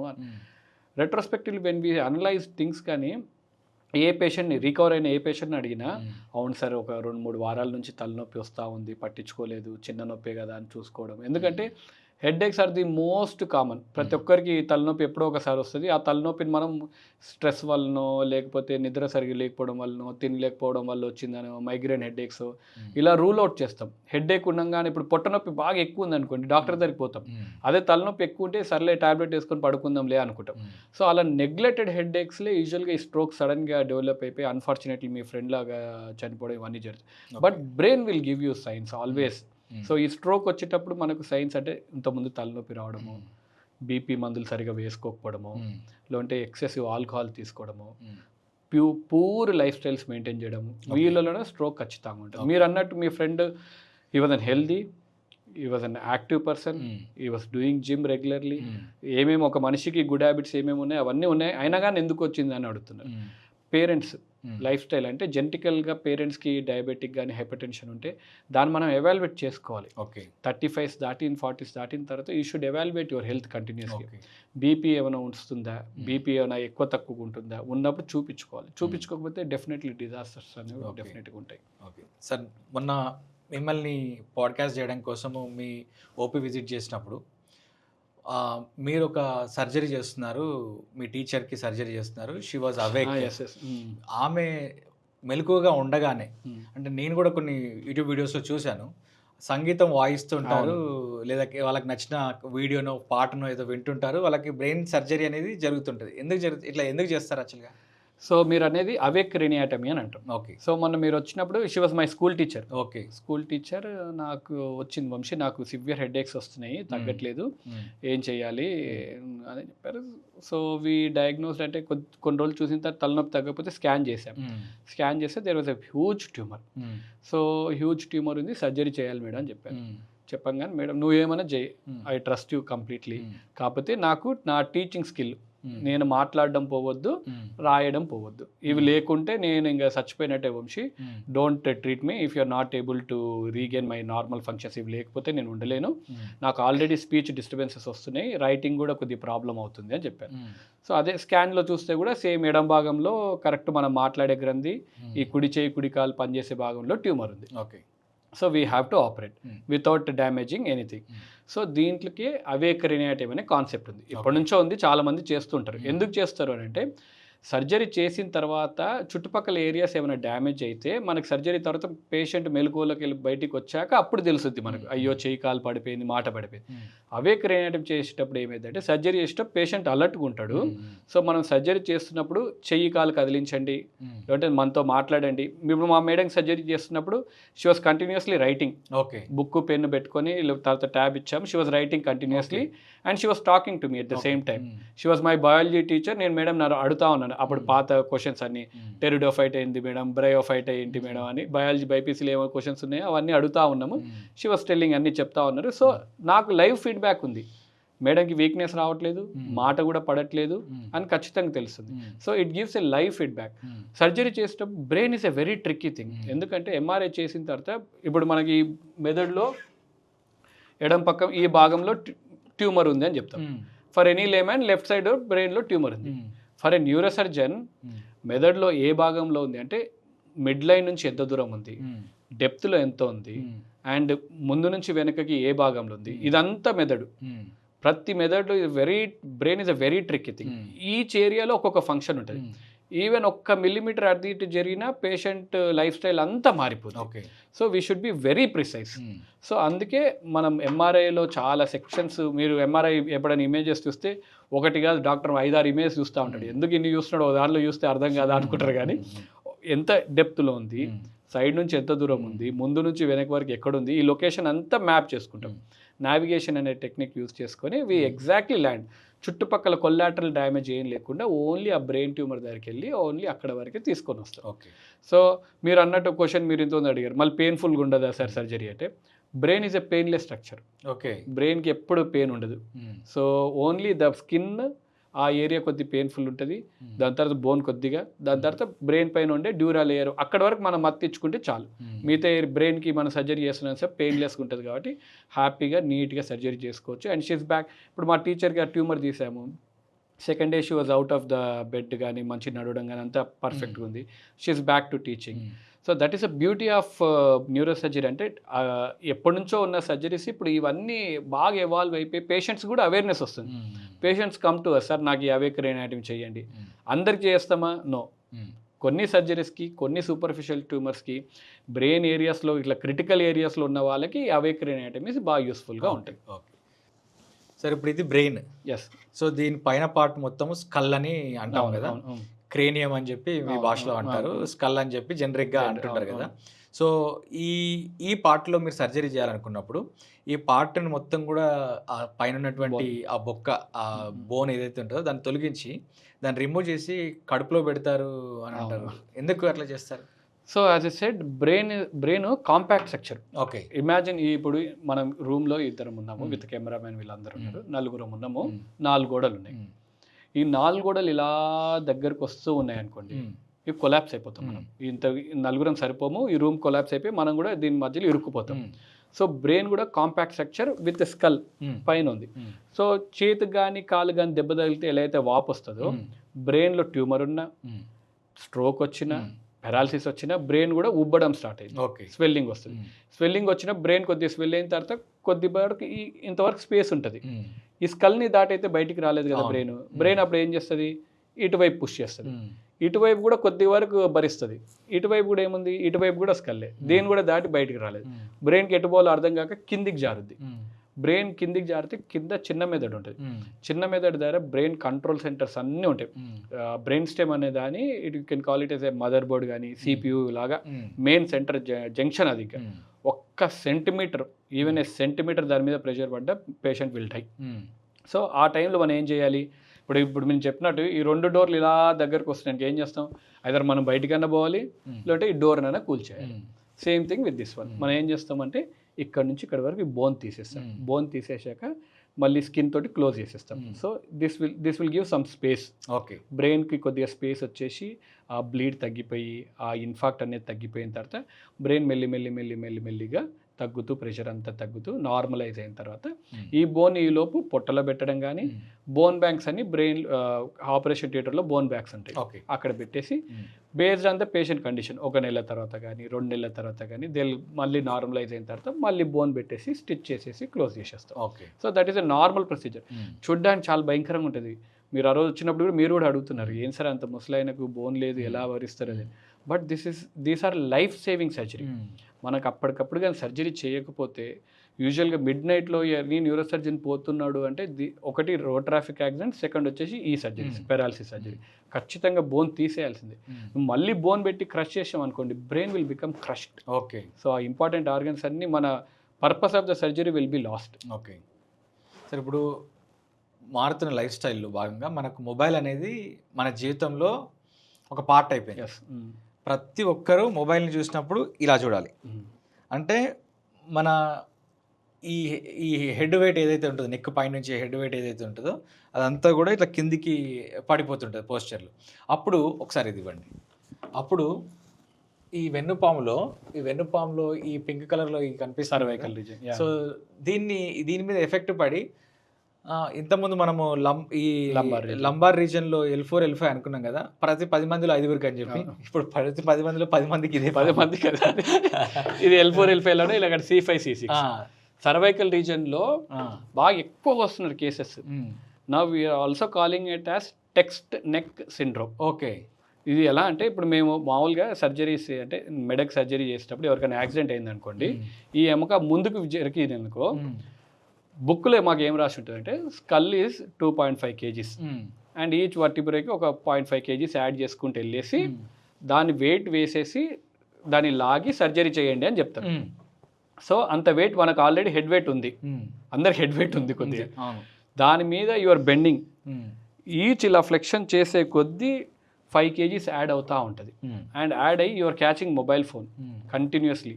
So at 60 degrees you're almost catching ఒక 25 kgs బరువు మెడ మీద మోస్తూ అలా లాంగ్ స్టాండింగ్ చూస్తున్నప్పుడు ఏమైందంటే ఈ బోన్ మధ్యలో ఉన్న డిస్క్ అరిగిపోయి బయటికి వచ్చేసి ఈ చెయ్యి లాగడము, చేతిలో తిమ్మిళ్ళు రావడము, మొద్దుబారినట్టు అనిపించడము, పిన్స్ అండ్ నీడిల్ సెన్సేషన్స్ అంటాం క్లాసికల్గా, అలా అనిపించడము. ఫస్ట్ ఇక్కడ స్టార్ట్ అయింది ఈ తంబులో ఇండెక్స్ ఫింగర్లో ఇక్కడ మొద్దుబారినట్టు తిమ్మిర్లు అనిపించి C5 C6 రీజియన్లో మొదలైంది. మెల్లిగా అక్కడ నుంచి చేతికి అంతా పాకుద్ది. వర్స్ట్ కేస్ సినారియోస్లో గ్రిప్ వీక్నెస్ కూడా వస్తుంది. ఎందుకు అంటే లాంగ్ స్టాండింగ్ ఇలా కూర్చోడం, ఫోన్ ఇలానే వాడడం వల్ల పెరుగుతూ ఉంది. ఈ మధ్య కొత్తగా నేను గమనించింది ఏంటంటే ఫోన్ వాడడం అనేది మీరు అన్నట్టు phone has become a body part. ఆ బాడీ పార్ట్ బరువు పెరిగింది అనుకోండి, ఇంకా దాన్ని ఎఫెక్ట్స్ ఇంకా పెరుగుతుంది. ఫోన్ బరువు ఇప్పుడు మన ఇంతో చిన్న నోకియా 1144 ఆ ఫోన్ వాడే బరువుకి ఇప్పుడు వచ్చే కొత్త ఫోన్లో బరువుకి చాలా డిఫరెన్స్ ఉంటుంది. We also did a study, ఎవరైతే ఈ ఫోన్స్ వాడుతున్నారో వాళ్ళకి మెడనొప్పి తక్కువ ఉంది. మెడనొప్పి వచ్చిన ప్రతి పేషెంట్ ఫోన్ వెయిట్ ఎగ్జామిన్ చేస్తే it is more than 500 grams. Okay. So ఒక 500 gramsకి ఎక్కువ బరువు ఉన్న ఫోన్ని అలా వాడుతుండడం వల్ల డెఫినెట్లీ వాళ్ళకి ఈ ఫింగర్కి ఒక ప్రాబ్లం వస్తుంది, ఈ స్కిన్ అంతా బ్లంట్ అయిపోయి స్కిన్ చేంజెస్ కూడా వస్తున్నాయి, అండ్ నెక్ పెయిన్ కూడా ఖచ్చితంగా వస్తుంది. ఓకే. సో దీని మొబైల్ని వాడకుండా ఉండలేము.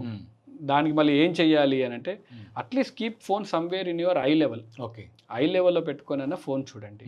ఖచ్చితంగా బరువు ఉన్న ఫోన్స్ కొద్దిగా అవాయిడ్ చేయండి.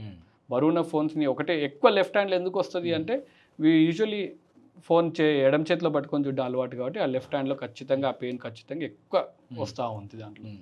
సరే, ఇప్పుడు సాఫ్ట్వేర్ కంపెనీలో పనిచేసినప్పుడు ఇలాంటి ఒక టేబుల్ ఉంటుంది, దాని మీద సిస్టమ్స్ ఉంటుంది. బట్ పనిచేసే వాళ్ళు డిఫరెంట్ హైట్స్లో డిఫరెంట్ షేప్స్లో ఉంటారు కదా.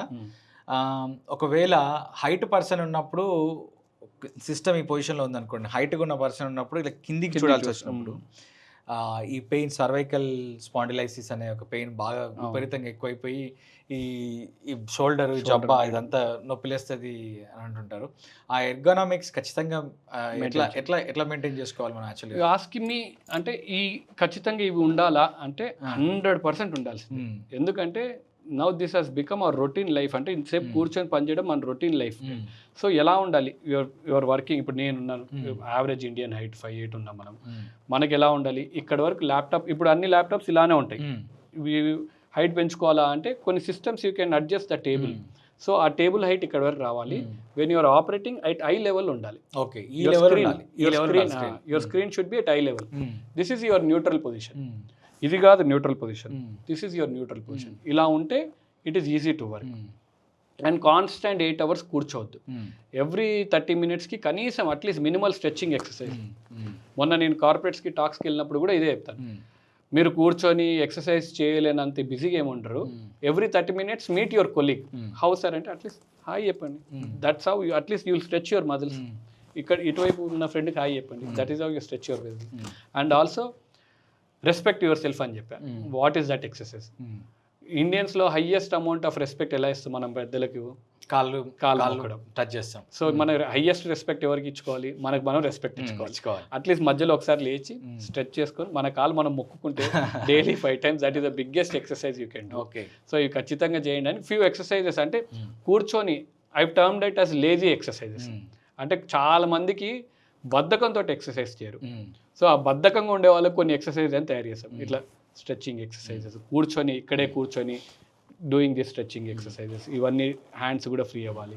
ఐసోమెట్రిక్ నెక్ ఎక్సర్సైజ్ అంటే clock wise, anti clock wise 15 times, forward bending, backward bending 15 times. Okay. ఇలా కూర్చొని ఇలా స్ట్రెచ్ చేయడం 15 times ఇటు నుంచి. This will all will clear your neck muscle. Daily how many times? Isometric neck exercise ఈ set at least 15 times చేయాలి. Daily 15 times అంటే 15 sets sets చేయాలి. ఒక్కసారి చేసినా చాలు, సరిపోతుంది. డైలీ ఒక్కసారి చేస్తే అద్భుతం. ఓకే. అద్భుతానికి మించి ఏమైనా కావాలంటే డెఫినెట్గా చేయండి. ఓకే. అండ్ ఈ లాంగ్ స్టాండింగ్లో కూర్చొని ఈ మినిమల్ ఈ ఎక్సర్సైజెస్, ఓకే, మధ్యలో ఒక 20 minutes 30 minutes లేవండి, స్ట్రెచ్ యువర్ సెల్ఫ్, మీ ఫ్రెండ్ని కలవండి, హాయ్ చెప్పండి అటు సైడ్ ఇటు సైడ్, అండ్ ఈ ఎక్సర్సైజ్ చేయండి. Stretching exercises, leg exercise, calf stretching exercise చేయండి. ఇవి చేస్తే చాలు. These are minimal daily exercises which everyone has to do. Sir ఇప్పుడు జిమ్లో జాయిన్ అవుతుంటారు అందరు. జిమ్లో జాయిన్ అయిన తర్వాత ఒకరిని చూసి ఒకరు వెయిట్స్ అనేది లిఫ్ట్ చేస్తుంటారు. సో జిమ్ ట్రైనర్ ఒకవేళ ఆయనకి కరెక్ట్ తెలియకపోతే వెయిట్ లిఫ్ట్ చేసినప్పుడు lower back pain, sciatica, lower back pain problems వస్తుంటాయి. అప్పుడు ఖచ్చితంగా డాక్టర్ దగ్గరికి వెళ్ళినప్పుడు సివియర్ కండిషన్స్లో సర్జరీ చేయాలని చెప్పి అంటుంటారు. సర్జరీ ఒకసారి నేను విన్నది ఏంటంటే, ఒకసారి స్పైన్ ఓపెన్ చేసి సర్జరీ చేస్తే ఇంకా మనం వీక్ అయిపోతాం, పని చేయమని చెప్పి అంటుంటారు. ఎంతవరకు వస్తుంది? ఖచ్చితంగా. అంటే నేను చదువుకునేటప్పుడు కూడా ఒక్కసారి స్పైన్ సర్జరీ, నడుముకు సర్జరీ అయిందంటే ఇంకా దేనికి పనికిరాడు, బెడ్ రిడన్ అనేది అప్పుడు విన్నాము.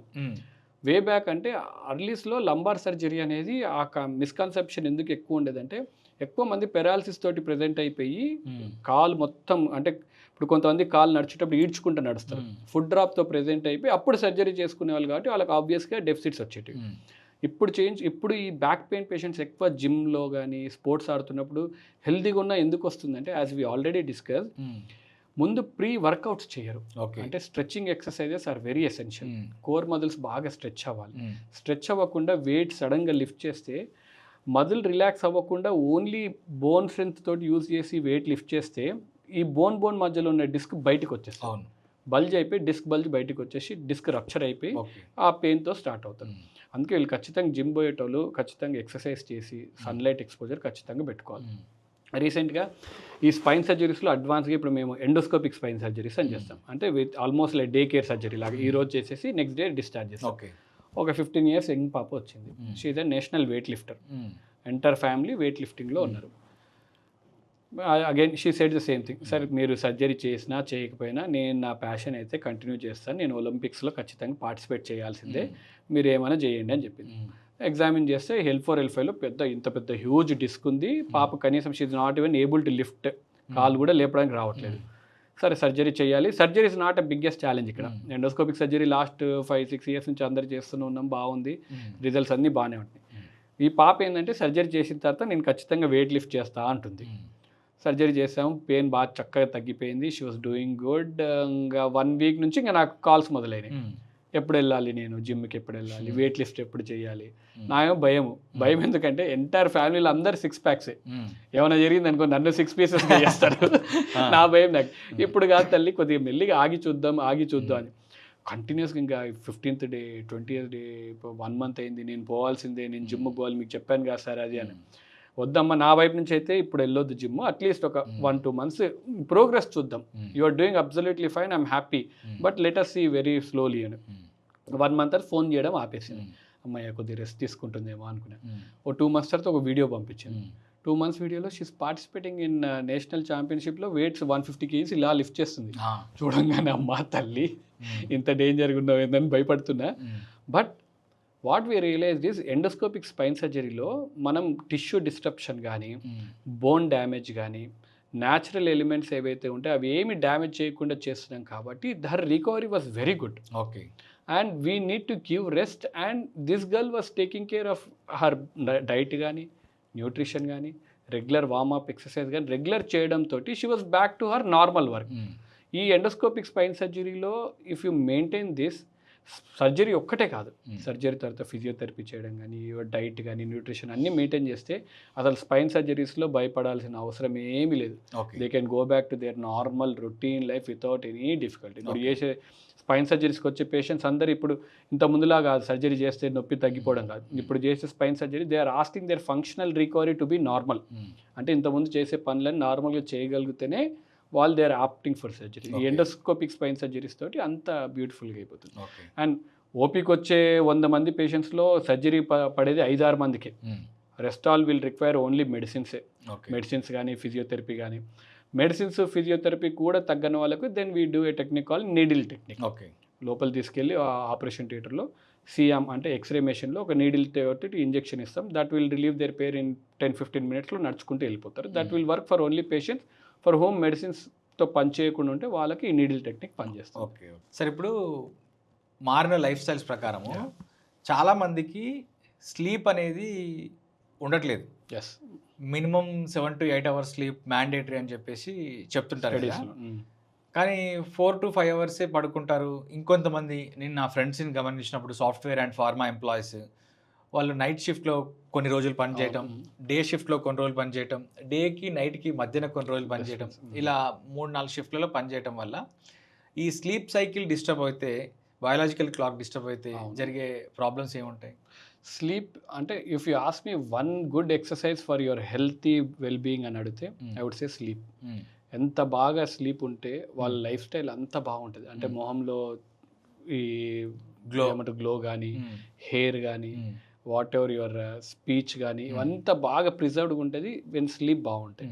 అండ్ ఆల్సో మెమరీ కూడా వీళ్ళకి చాలా బాగుంటుంది. స్లీప్ బాగున్న వాళ్ళకు మెమరీ బాగా ఎందుకు అవుతుంది అంటే వెన్ యువర్ స్లీపింగ్ బాడీ అంతా రెస్ట్ తీసుకున్న బ్రెయిన్లో గ్లింఫాటిక్ సిస్టమ్ అని ఉంటుంది. అంటే బ్రెయిన్లో ఉన్న టాక్సిన్స్ అంతా క్లియర్ చేస్తూ ఉంటుంది. And your short term memory, మీ షార్ట్ టర్మ్ మెమరీ ఈరోజు నా నెంబర్ మీరు గుర్తుపెట్టుకున్నారనుకోండి, that should become your long term memory. అంటే కొద్దిగా రిపీటెడ్గా ఎక్సర్సైజెస్ అండ్ బాగా రెస్ట్ ఉంటే this short term memory will become long term memory. అంటే చాలా రోజులైనా గుర్తుండిపోతుంది. That will help with sleep. మీరు అన్నట్టు ఇప్పుడు ఈ సాఫ్ట్వేర్ ఎంప్లాయీస్ చాలామంది చాలా స్లీప్ సైకిల్స్ డిస్టర్బ్ అవడం వల్ల ఈ బ్రెయిన్ అనేది బాగా డీజనరేట్ అయిపోతూ ఉంటుంది. గ్లింఫాటిక్స్ లోపల ఉండే టాక్సిన్స్, బ్రెయిన్లో ఉండే టాక్సిన్స్ ఏవి క్లియర్ అవ్వక అర్లీ బ్రెయిన్ డీజనరేషన్ స్టార్ట్ అయిపోతుంది. Sleep is very very very essential. ఒక minimum 6 hours stage 4 cycle REM సైకిల్లో స్లీప్ లేదనుకోండి, ఇవన్నీ బ్రెయిన్ మీద ఉండే ఎఫెక్ట్స్ అన్నీ బాడీలో కూడా మెల్లిమెల్లి కనిపిస్తుంటాయి. వాళ్ళ మాట తీరు మారుతుంటుంది, మర్చిపోవడం ఎక్కువ అవుతూ ఉంటుంది, కూర్చునే పద్ధతి ఇవన్నీ కూడా మారిపోతూ ఉంటుంది, కోపం అన్ని ఇరిటేషన్, బ్రెయిన్లో ఉండే మూడ్ స్వింగ్స్ అన్నీ స్లీప్ తోటి చేంజ్ అవుతూ ఉంటాయి. So sleep is a very essential. మీరు అడిగినందుకు ఐఎమ్ రియలీ థ్యాంక్ఫుల్. అంటే స్లీప్ని బాగా నెగ్లెక్ట్, అంటే ఎంత తక్కువ పడుకొని ఎక్కువ పని చేస్తే అంత ప్రొడక్షన్ ఉంటుందని అందరు ఫీల్ అవుతారు. But it's not like that. మీరు మేలుకోతోటి పని చేస్తున్నప్పుడు, అంటే సరిగ్గా నిద్రపోకుండా పని చేస్తున్నప్పుడు అవుట్కమ్ డెఫినెట్లీ తక్కువ ఉంటుంది. యూ టేక్ ఎ న్యాప్, మంచి స్లీప్ తీసుకొని మీరు చేయాల్సిన 6 hours చేయాల్సిన పనిని మీరు పడుకొని మంచి రెస్ట్ తీసుకొని చేస్తే గంటలోనే అయిపోతుంది. So this is very essential. ఈ మధ్యకాలంలో మెగ్నీషియం టాబ్లెట్స్ కానీ సప్లిమెంట్స్ కానీ తీసుకుంటున్నారు గుడ్ స్లీప్ కోసం. మెగ్నీషియం, మెల్టోనిన్ అనేది మనకు మెదడులో 3వ కన్ను అంటాం. పీనియల్ గ్లాండ్ అని, మెదడులో 3వ కన్ను పీనియల్ గ్లాండ్ ఉంటుంది. ఎక్కడ ఉంటుంది? ఎగ్జాక్ట్లీ బ్రెయిన్ని సెంటర్ భాగంలో ఎక్కడైతే తీసుకుంటామో, ఈక్వేటర్ ఎట్లయితే మనకి ఎర్త్కి ఈక్వేటర్ సెంటర్ పాయింట్ ఎట్లుంటుంది, బ్రెయిన్ సెంటర్ పాయింట్ తీసుకుంటే పీనియల్ గ్లాండ్ అని ఉంటుంది. దాని 3వ కన్ను కూడా అంటారు మన మెడికల్ టర్మినాలజీలో. అక్కడ నుంచి ఈ హార్మోన్ ప్రొడ్యూస్ అయ్యింది మెల్టోనిన్. ఈ మెల్టోనిన్ ప్రొడ్యూస్ అయినప్పుడు, మెల్టోనిన్ ఇది ఎప్పుడు ప్రొడ్యూస్ అయ్యింది? When you're tired and you're in a dark environment, ఏమి గొడవలు పక్కకి ఏం లేకపోతే this will produce and you will sleep. ఇప్పుడు ఎందుకు వీళ్ళకి నిద్ర రాదు అని అంటే, పడుకునేటప్పుడు ఫోన్ వాడతారు, ఫోన్ వాడుతున్నప్పుడు ఫోన్ నుంచి బ్లూ లైట్ ఎమిట్ అవుతుంది. సో ఈ బ్లూ లైట్ బ్రెయిన్కి రీచ్ అవుద్ది, ఐస్ నుంచి బ్రెయిన్కి రీచ్ అవుద్ది, రీచ్ అయ్యి త్రూ పీనియల్ గ్లాండ్ అంటించి వెళ్తుంది.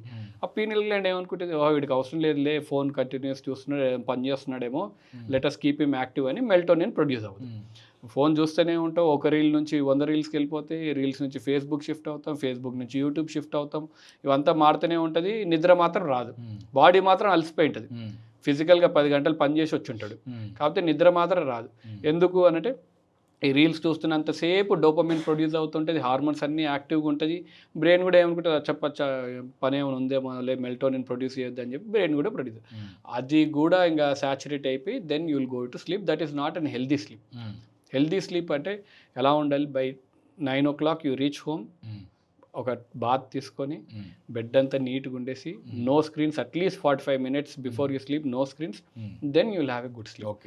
ఫస్ట్లో ఇబ్బందిగా ఉంటుంది, అమ్మ ఫోన్ లేకుండా నేను పడుకోలేను, ఫోన్ లేకపోతే పడుకోవాలంటే అసలు పెద్ద యుద్ధంలానే అందరు చూస్తూ ఉంటారు. కానీ ఫోన్ పక్కకి ఫస్ట్ కొన్ని రోజులు ఇబ్బంది, అట్లీస్ట్ కీప్ ఇట్ కొద్దిగా దూరం పెట్టండి. మరీ అంత అడిక్షన్ ఉంటే ఫోన్లో ఏదైనా సౌండ్ వింటూ పాటలు ఏదో పెట్టుకోనన్నా ట్రై చేయండి, మెల్లి ట్రై టు బ్రేక్ ఇట్. లేకపోతే ఆ ప్రొడక్టివిటీ అనేది రోజు రోజు తగ్గిపోతుంది స్లీప్ సరిగ్గా లేకపోవడం వల్ల. సార్ ఇంకోటి పర్సనల్ క్వశ్చన్, మా మామయ్య అంకుల్ ఆయన రైతు. ఓకే. సో బాడీకి అవేగా మనం వెయిట్స్ లిఫ్ట్ చేయొద్దని ఫిజియోథెరపిస్టులు, తర్వాత ఫిట్నెస్ ట్రైనర్స్ అందరు డాక్టర్స్ కూడా చెప్తుంటారు కదా. ఆయన రైతు కాబట్టి ఒక సడన్ అవసరం పడటం వల్ల బాడీకి అవేగా వెయిట్ లిఫ్ట్ చేస్తే ఇక్కడెక్కడో ప్రాబ్లం వచ్చింది, లోయర్ బ్యాక్లో ప్రాబ్లం వచ్చిన తర్వాత దాన్ని సరిగ్గా ట్రీట్ చేయలేదు, అది సివియర్ అయిపోయింది, కాళ్ళు పని చేయకుండా అయిపోయింది, ఇక్కడ ప్రాబ్లం రావడం. సో దాన్ని ట్రీట్మెంట్ చేశారు, అంటే మళ్ళీ దానికి సర్జరీ చేశారు, ట్రీట్మెంట్ జరిగింది. ట్రీట్మెంట్ జరిగిన తర్వాత డాక్టర్ ఏం చెప్పారనంటే 15 రోజులు రెస్ట్ తీసుకోవాలన్నారు. కానీ నేను 3 రోజులకే మళ్ళీ బండి మీద తిరగటము అంతా చేశారు. అది మళ్ళీ ఏ పొజిషన్కి వచ్చిందో అదే పొజిషన్కి వచ్చింది, అంటే ఫస్ట్ ఏ పొజిషన్లో ఉన్నదో అదే పొజిషన్కి వచ్చేసింది. మళ్ళీ ఒక 2-3 years తర్వాత మళ్ళీ సర్జరీ చేయించారు. మళ్ళీ సర్జరీ చేయించిన తర్వాత ఈసారి ఎంత వర్స్ట్ అయిందని అంటే, ఈ ఫిక్స్ చేసిన తర్వాత మళ్ళీ 4-5 రోజులకి, అంటే 15 రోజులు ఖచ్చితంగా you have to lie down on the bed, and అలాగే మీరు రెస్ట్ తీసుకోవాలి, ఇది మొత్తం కంప్లీట్గా హీల్ అవ్వాలి, స్ట్రెంగ్త్ రావాలి అని చెప్పారు. ఇప్పుడు ఏమైందనంటే ఆయనకు యూరిన్ మీద కంట్రోల్ లేదు. ఇమ్మీడియట్ సర్జరీ తర్వాతనా, లేకపోతే హీ వాజ్ ఓకే సర్జరీ తర్వాత? 1 week after the surgery urine మీద కంట్రోల్ లేదు. మళ్ళీ సర్జరీ తర్వాత హీ డిడ్ంట్ టేక్ రెస్ట్ తీసుకోలేదు, మళ్ళీ బండి మీద తిరగడం అంతా చేశాడు. సర్జరీ కంటే ముందు ఇంత వర్స్ట్ కూడా అంతకంటే వర్స్ట్గా ఇప్పుడు నడవలేకపోతున్నాడు. అసలు ప్రాబ్లం ఏంటంటారు? అసలు ఏమైందంటే సర్జరీ ఇప్పుడు మనం ఎందుకు చేస్తున్నాము, ఆల్రెడీ డిస్కస్ చేసినట్టు, ఈ బోన్ మధ్యలో ఉండే డిస్క్ ఏదైతే బయటికి వచ్చిందో ఆ డిస్క్ ఈ భాగం వరకు తీసేస్తున్నాం. ఇది మనకి ఈ బొమ్మ కాబట్టి ఇలా కనిపిస్తుంది, ఇది ఇంకా ఎక్కువ ఉండొచ్చు, ఇటు పక్కకు కూడా పాకి ఉండొచ్చు, సెంటర్ నుంచి ఇటువైపు కూడా వచ్చి ఉండొచ్చు. సో ఈ డిస్క్ మెటీరియల్ అనేది తీసాం. సో తీసాక ఇమాజిన్ ఇది తీసిన తర్వాత ఈ ఏరియా అంతా ఎంటీగా ఉంటుంది, and it has to heal ఎలా అవుద్ది, రెస్ట్ తోటి. ఇప్పుడు మనిషి నిల్చున్నాడు, నడుస్తుంటే బోన్ మధ్యలో ఇది ప్రెషర్ పడతా ఉంటుంది. సో పడ్డ ప్రతిసారి ఇది బయటకు వస్తూ ఉంటుంది, మళ్ళీ వస్తుంది. మొత్తం డిస్క్ తీయలేదు, కొంచెం డిస్క్ ఏదైతే బయటకు వచ్చిందో అది తీసేసాం. మళ్ళీ ప్రెషర్ పడుతున్నంతసేపు ఇది బయటికి వస్తుంది. సో మీ అంకుల్కి 4 days తర్వాత రెస్ట్ తీసుకోకుండా మళ్ళీ బైక్ ట్రావెలింగ్, ఎక్సెస్ వర్క్ చేయడంతో ఈ డిస్క్ అనేది మళ్ళీ బయటికి వచ్చి ఈ నరం మీద పడి, ఇప్పుడు బోన్ మధ్యలో డిస్క్ లేదు, రెస్ట్ తీసుకోవట్లేదు, అది హీల్ అవ్వలేదు, బోన్ కూడా ముందుకు జరుగుద్ది. దాన్ని లిస్థెసిస్ అంటాం. అప్పుడు ఏం చేస్తారు, జరగకుండా ఇలా స్క్రూ రాడ్ వేసి బిగిస్తారు, ఫిక్స్ చేస్తారు. ఈ ఫిక్స్ చేసిన తర్వాత కూడా ఈజ్ నాట్ టేకింగ్ కేర్, అంటే మధ్యలో ఇక్కడే ఈ లంబార్ దగ్గరనే మనకు దొడ్డి మూత్రం పోయే నరాలు కూడా ఉంటాయి. ఇవే నరాలు కాళ్ళకు కూడా పాకుతాయి. If you neglect it after surgery తర్వాత కూడా జాగ్రత్త తీసుకోకపోతే వేరే లెవెల్లో డిస్క్ వచ్చేసి అది కొలాప్స్ అయిపోయి కాలంతా పడిపోవడము, దొడ్డి మూత్రం కంట్రోల్ పోవడం, ఇవన్నీ జరుగుతాయి. సో సర్జరీ తర్వాత ఖచ్చితంగా రెస్ట్ తీసుకోవాలి. మీరు చెప్పినట్టు చాలామంది పేషెంట్స్ సర్జరీ తర్వాత సార్ ఎప్పుడు బైక్ ఎక్కొచ్చు, ఎప్పుడు ఆటో ఎక్కొచ్చు, నేను ఎప్పుడు సొంతంగా డ్రైవింగ్ చేయొచ్చు. We advise them at least healing. ఇప్పుడు మన మనిషి ఫింగర్ ప్రింటే ఒక్కొక్కరికి ఒకలా ఉంటుంది. ఇమాజిన్ యువర్ బాడీ ఒక్కొక్కరితో రకంగా ఉంటుంది. It all depends on individual. ఒక్కొక్కరు ఎలా రియాక్ట్ అవుతున్నారు సర్జరీ తర్వాత, సర్జరీ ముందు ఫిజియోథెరపీ ఎలా చేస్తున్నారు, సర్జరీ తర్వాత ఫిజియోథెరపీ ఎలా మెయింటైన్ చేస్తున్నారు, ఎక్సర్సైజెస్ ఎలా చేస్తున్నారు, మందులు టైంకి వేసుకుంటున్నారా లేదా, ఈ D3 సన్లైట్ ఇవి ఎక్స్పోజర్ ఉంటున్నాయా లేవా, ఇవన్నీ బాగుంటే రికవరీ విల్ బీ అర్లీ. మనం దాని మీద కాన్సన్ట్రేట్ చేయకుండా సర్జరీ అవ్వగానే లేచి తిరగాలి పరిగెత్తాలి అంటే it won't work out like that. Okay. Our body is a very అంటే ఒక్కొక్క ఏరియాకు ఒక్కొక్క ఇది దాని రెస్పెక్ట్ ఇవ్వకుండా చేస్తే డెఫినెట్లీ డిజాస్టర్స్ మనం చూస్తుంటాం. ఓకే. సరే ఇప్పుడు బ్రెయిన్కి పిల్లలకి ముఖ్యంగా నేను ఒక ఆమె ఫాదర్ ఆఫ్ ఎ చైల్డ్ కాబట్టి పిల్లల బ్రెయిన్ యాక్టివ్గా ఉండడానికి లేదా పిల్లలు బాగా తెలియగల వాళ్ళు కావడానికి గమ్మీస్ అలాంటివన్నీ చేస్తుంటారు. వాస్తవానికి ఎలాంటి పిల్లల ఎదుగుదలకు అంటే ముఖ్యంగా బ్రెయిన్ ఎదుగుదలకు వాళ్ళు బాగా యాక్టివ్గా ఉండడానికి తెలియగల వాళ్ళు అవ్వకపోవడం తర్వాత విషయం. వాళ్ళు హెల్దీ బీయింగ్ హెల్దీ. సో ఇలాంటి ఫుడ్ ఇస్తే బాగుంటుంది. Avoid all the junk food అండి. మనకు తెలియదు కానీ జంక్ ఫుడ్ వల్ల మన చైల్డ్హుడ్లో ఇంత జంక్ చూడలేదు. We started probably in the late 30s early 30s 20s నుంచి జంక్ ఫుడ్ వచ్చింది. మనం తీసుకుంటున్న ఈ జంక్ ఫుడ్ వల్ల అంటే దీంట్లో ఆల్రెడీ ఇంత డిస్కస్ చేసుకున్నట్టు బాడీలో ఇన్ఫ్లమేషన్ బాగా పెంచుతాయి ఇవి. ఒక రోజు వల్ల ఒక బర్గర్ ఒక పిజ్జా వల్ల ఇవేమి ఎఫెక్ట్స్ ఏం అవడం. లాంగ్ స్టాండింగ్ తీసుకుండడం వల్ల జంక్ ఫుడ్ తీసుకోవడం వల్ల బ్రెయిన్ డెఫినెట్గా డిజాస్టర్స్ చూస్తుంది. హెల్తీ డైట్ ఏముంటుంది, ఆకుకూరలు, మన ఇంట్లో దొరికే మంచి పొలాల్లో ఉండే ఆకుకూరలు, స్పినాచ్, పాలకూర, అండ్ మన ఒమేగా 3 ఫ్యాటీ యాసిడ్స్ ఉండేవి, ఫిష్ కానీ, ఎగ్ డైలీ ఖచ్చితంగా. Daily 1 egg is very very essential for your brain health and also for your bone health. These are very basics. పాలు తాగడం కానీ, పన్నీర్ తీసుకోవడం కానీ, సోయా కానీ, ఇవన్నీ దీస్ ఆర్ ఆల్మండ్స్. డ్రై ఫ్రూట్స్లో మనకు వాల్నట్స్ ఉంటాయి బ్రెయిన్ షేప్లో. అందరికి నేను ఓపీలో కూడా అది పెట్టుకుంటాను. సో వాల్నట్స్ ఇవన్నీ తీసుకుంటే బ్రెయిన్ కూడా హెల్తీగా ఉంటుంది. These are very basics. అంటే సో మన చియా సీడ్స్ కానీ, ఈ సీడ్స్ అనేవి these are very sunflower seeds. ఇవన్నీ కొత్తగా చాలా ఇంతకుముందు అంటే అవైలబుల్గా ఉండేటివి కావు, ఇప్పుడు అన్ని అవైలబుల్గా ఉన్నాయి. దాని మీద పెట్టే ఎనర్జీ కన్నా మనం జంక్ మీద ఎక్కువ ఎనర్జీ పెడతాం. Because that is easily available, tasty. ఆ జంక్ ఫుడ్ తయారు చేయడం కూడా కావాలని they will make it colourful. మనకి ఇప్పుడు నేను చెప్పిన ఏ ప్రోడక్ట్స్ కలర్ఫుల్గా ఉండవు. సన్ఫ్లవర్ సీడ్స్ అంటే నల్లగా ఉంటాయి, ఈ ఆల్మండ్స్ అంటే ఎండిపోయినట్టు ఉంటాయి, ఇవేవి కలర్ఫుల్గా ఉండదు. బట్ మీరు ఏ జంక్ ఫుడ్ చూసుకోండి ఇట్ విల్ బీ కలర్ఫుల్ కానీ క్యాచీగా ఉంటుంది. సో దట్ పిల్లలు అట్రాక్ట్ అవుతారు. ఓకే. కూల్ డ్రింక్స్ కానీ కలర్ఫుల్గా, యాడ్స్ ఇవన్నీ కలర్ఫుల్గా చేయడంతో అట్రాక్ట్ అయ్యి they consume it a lot. So ఈ బేసిక్ ఫుడ్స్ తీసుకుంటే స్విగ్గీ, జొమాటో ఈ యాప్స్ డిలీట్ చేసుకుంటే హెల్తీగా ఉంటాం మనం. Not to blame any one. Okay. Disclaimer, మళ్ళీ అవేమి ఇబ్బంది కాకుండా. ఓకే. హెల్తీగా అంటే మనకు ఆ జంక్ని ఆర్డర్ చేసుకోవడం ఈజీ అయిపోయింది. హెల్తీ ఫుడ్ దొరకడం కష్టం అయిపోయి మనం ఈజీ వేని వెతుకుంటున్నాం కాబట్టి ఇబ్బంది అవుతుంది. సో ఇవి కానీ అంటే ఒక నెల దీక్షలాగా ఒక యాప్ని కానీ డిలీట్ చేసుకుంటే సగం జంక్ మన జీవితంలోకి వెళ్ళిపోద్ది. We can be very very happy. మనం ఇప్పుడు ఏ డైట్ అంటే ఒక glass of water we start, ఆ వాటర్ దగ్గర నుంచి రాత్రి తినే భోజనం వరకు ఎవ్రీథింగ్ ఈజ్ అడల్టరేటెడ్. ప్రతి ఫుడ్లో ఏదో కెమికల్స్ ఉంటున్నాయి. ఆల్రెడీ తెలిసి మనం అంత జంక్ తీసుకొని ఆ కెమికల్స్ తీసుకోవడం కన్నా ఈ హెల్తీ ఫుడ్లో కూడా చాలా అడల్టరేషన్స్ అవుతున్నాయి. మినిమం కొద్దిగానే దాన్ని కట్ చేసుకుంటే కొద్దిగా హెల్తీగానే మిగులుతాం. సో అంటే అదే చెప్పినట్టు ఇవి ఒక్క రోజులో రావు, ఇవి చాలా రోజులు కన్జ్యూమ్ చేసుకోవడం వల్ల your gut health will become very damage. Okay. ఇప్పుడు సార్ టీ అనేది మనిషి జీవితంలో ఒక పార్ట్. టీ తాగకపోతే కొంచెం హై సొసైటీస్లో కాఫీ తాగుతారు, క్యాఫెచినో. స్టార్ బక్స్ నుంచి కెఫే కాఫీ డే నుండి ఏదైనా సరే ఈ కాఫీ టీ అనే దీని మీదనే నడుస్తుంటుంది. హైదరాబాద్ లాంటి ప్లేసెస్లో గల్లీ తిరిగితే ఒక టీ సెంటర్ ఉంటుంది, ఇరానీ కేఫ్ ఉంటుంది. టీ బ్రెయిన్ హెల్త్కి కానీ బ్రెయిన్కి కానీ ఎంతవరకు కరెక్ట్? ఇప్పుడు కొంతమందికి ఎట్లా ఉంటుంది అంటే, ముఖ్యంగా నాకు మన పాడ్కాస్ట్ స్టార్ట్ చేసే ముందు టీ చూసాను, మిమ్మల్ని తాగమంటే మీరు తాగలేదు అంటే నాకు అది తాగితే నా ఫీలింగా లేకపోతే నేను యాక్టివ్ అవుతాను అనేది ఒక ఫీలింగ్ అన్నట్టు. వాస్తవానికి కూడా యాక్టివ్ అవుతాను. టీ కాఫీలో ఏముంటుంది అసలు, ఎందుకు తాగాలంటారు? ఆ తాగగానే మనకు ఒక సూపర్ మ్యాన్ హీమ్యాన్ పవర్ ఎందుకు వస్తుంది? I might be little controversial, కొద్దిగా ఇబ్బంది పడవచ్చు. సేమ్ థింగ్, టీ కాఫీ తీసేసి మందు సిగరెట్ పెడదాం.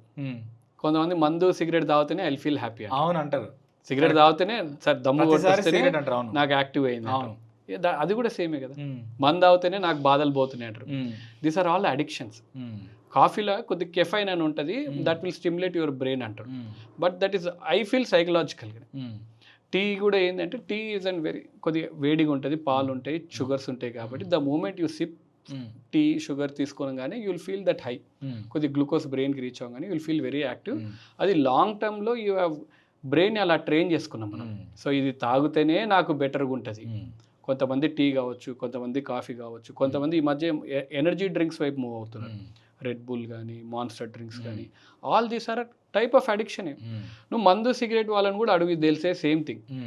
నాకు సిగరెట్ తాగకపోతే కిక్ రాదు, సిగరెట్ దమ్ముగా అయిపోతే నాకు బ్రెయిన్ యాక్టివ్ కాదు.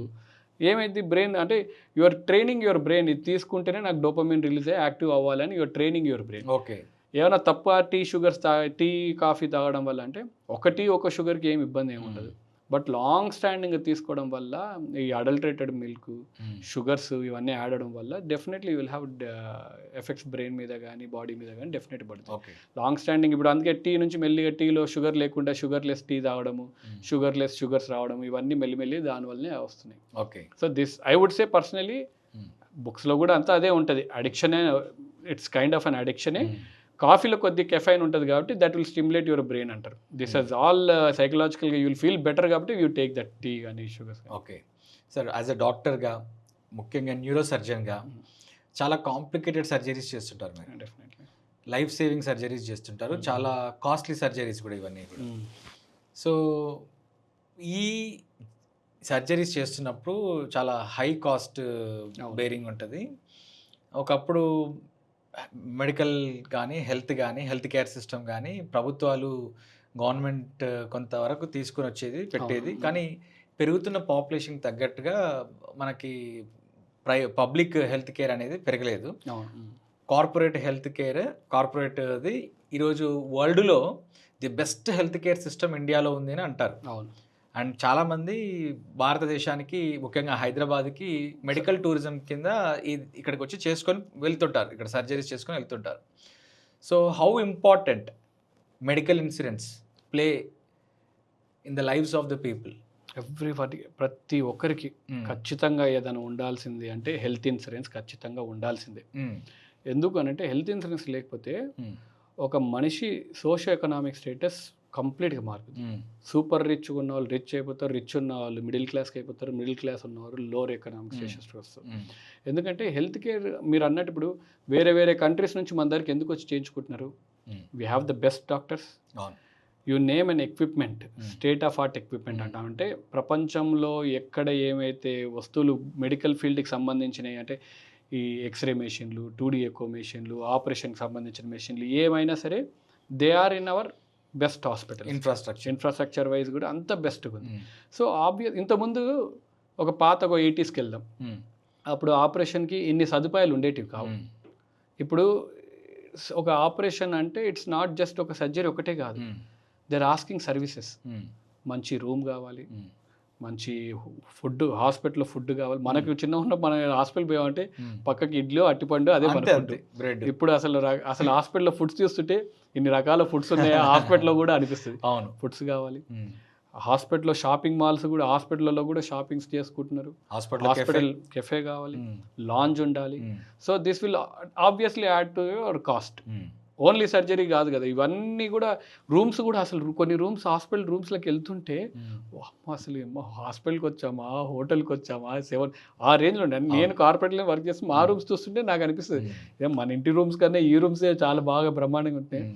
People are also expecting. ఇప్పుడు నేనైనా సర్జరీకి పోవాలంటే ఐ వుడ్ ఎక్స్పెక్ట్ మంచి 5-star రూమ్ ఉండాలి, నీట్గా ఉండాలి, కంఫర్టబుల్గా ఉండాలి, with good doctor, with state of art equipment అన్నీ ఉండాలనుకుంటాం. కాబట్టి ఇన్సూరెన్స్ అనేది ఖచ్చితంగా ఉంటుంది. అండ్ కాస్ట్ అంతా పెరిగిపోయింది. ఇప్పుడు ఇంతకుముందు మనకు ₹1,00,000 ఉంటే ఏదైనా చేసుకోవచ్చు అనుకున్నారు. యూ డోంట్ బిలీవ్ మీ, ఒక రోడ్ ట్రాఫిక్ యాక్సిడెంట్ అయ్యి హాస్పిటల్లో కార్పొరేట్లో జాయిన్ అయ్యావంటే మన చేతిలో ఉండే డబ్బులు ఎవరింట్లో సరిపో. ఓకే, ఎన్ని డబ్బులు ఉన్నా ఇంట్లో లిక్విడ్ క్యాష్ పెట్టుకోలేం కదా. సో యూ డెఫినెట్లీ ఒక ఇన్సూరెన్స్ కంపెనీ అని కాదు, ఏదైనా ఇన్సూరెన్స్ కంపెనీ తీసుకోండి. ఖచ్చితంగా ఇన్సూరెన్స్ ఉంటే ఆ టైంలో ఎంత స్ట్రెస్ఫుల్గా ఉంటుంది మనకు, ఒక లైఫ్ని డాక్టర్ వైపు అంతే స్ట్రెస్గా ఉంటుంది, పేషెంట్ వైపు అంతే స్ట్రెస్గా ఉంటుంది. డబ్బులు తెచ్చుకురావాలి, రోజు తీసుకొచ్చి రోజుకి ₹1,00,000 అంటే నా వల్ల కూడా కాదు. రోజు ₹1,00,000 ఇప్పుడు హాస్పిటల్ వెంటిలేటర్ మీద ఉండి ఐసీయూలో ఉన్నారనుకో, రోజుకు 1,00,000 అయింది హాస్పిటల్లో. రోజుకు ₹1,00,000 అంటే ఎవరి వల్ల కాదు. ఎవరో సూపర్ రిచ్ ఉంటే ఓకే, కానీ middle class, above middle class ఉన్న వాళ్ళకి రోజు ₹1,00,000 అంటే చాలా ఇబ్బంది. సో ఇన్సూరెన్స్ పెట్టుకొని ఇప్పుడు ఎంత ఉంటుంది ఆబ్వియస్లీ, ఇప్పుడు రఫ్గా నేను కడుతుంది లేకపోతే ఎవరు కడుతున్నా పర్ యానం 30,000 to 50,000 మధ్యలో ఉంటుంది, బేస్డ్ ఆన్ యువర్ ప్రయారిటీస్. 30,000-50,000 కట్టుకోలేని పరిస్థితులు అయితే ఎవరేమి ఉండము. అవును. సో ఖచ్చితంగా అంటే ఇన్సూరెన్స్ ఎందుకు కట్టుకోవాలి, ఇన్సూరెన్స్ కట్టుకుంటే నాకేం లాభం, నాకు ఎప్పుడు డిసీజ్ రాదు, ఈ భ్రమలో మాత్రం ఎవ్వరు ఉండదు. రోగాలు ఏవి, యాక్సిడెంట్స్ ఏవి చెప్పి రావు. యాక్సిడెంట్స్ ఒక క్షణంలో వస్తుంది, అప్పుడు నీకేం కాదు, నీ కోసం పరితపించే ఫ్యామిలీ ఇబ్బంది పడి నువ్వు చూడలేవు. కాబట్టి ఒకవేళ నేను బ్రెడ్ విన్నర్ ఫ్యామిలీ, నేను సడన్గా బెడ్ మీద పడ్డాను అనుకో, ఎంత ఇబ్బంది ఉంటుంది, బయట వాళ్ళకి ఎట్లకెళ్ళి తీసుకురావాలో డబ్బులు అర్థం కాదు. Insurance will always help you and do not neglect. మీరు కూడా ప్లీజ్ ఎడ్యుకేట్ ఎవ్రీ వన్. ఇదేదో హాస్పిటల్ కోసమో డాక్టర్ కోసం కాదు insurance. It is for you, your safety, patient wellbeing, ట్రీట్మెంట్కి అన్నిటికి కూడా it will be very useful. Correct. ఈ మధ్య నేను ఒక వీడియోస్ చూస్తున్నప్పుడు, ఇన్స్టాగ్రామ్ ఆర్ సమ్వేర్ చూస్తున్నప్పుడు, జనాలు కొంతమంది ఇట్లా ఇట్లా అని చెప్పేసి క్రాక్ చేస్తుంటారు. ఇట్లా క్రాక్ ఇట్లా పట్టుకొని క్రాక్ చేస్తుంటారు. అండ్ సెలూన్స్లో కూడా దేశీ సెలూన్స్ ఉంటాయి కదా, ఆ దేశీ సెలూన్స్లో ఎవరైతే బార్బర్ ఉంటారో బార్బర్ ఇష్టం ఉన్నట్టు తిప్పుతుంటాడు ఇవన్నీ. చూసినప్పుడు ఒక వ్యక్తి ఫిట్స్ లాగా వచ్చేసి పడిపోయి చనిపోయాడు. వాస్తవానికి వాలంటరీగా ఒక మనిషి తనకు తాననే తిప్పొచ్చా, లేదా బయట వాళ్ళు ఎక్స్టర్నల్గా ఇట్లా తిప్పడం వల్ల ఏమవుతుంది? అదే I get what your saying. అంటే ఇన్స్టాగ్రామ్లో చాలా చూస్తున్నాం ఇలా అనగానే టక్ టక్ టక్ అని సౌండ్స్. ఇప్పుడు మనం ఇలా అంటే మనకు కూడా సౌండ్స్ వస్తాయి. ఇవి ఎందుకు రిలీజ్ అవుతాయి అంటే బోన్ మధ్యలో ఉండే gas when you tear the ligament కానీ ఇలా రిలీజ్ చేసినప్పుడు యూ గెట్ దట్ సౌండ్, టక్ అనే సౌండ్. అది చూడడానికి ఇన్స్టాగ్రామ్ చూసినప్పుడు చాలా చక్కగా కనిపిస్తుంది.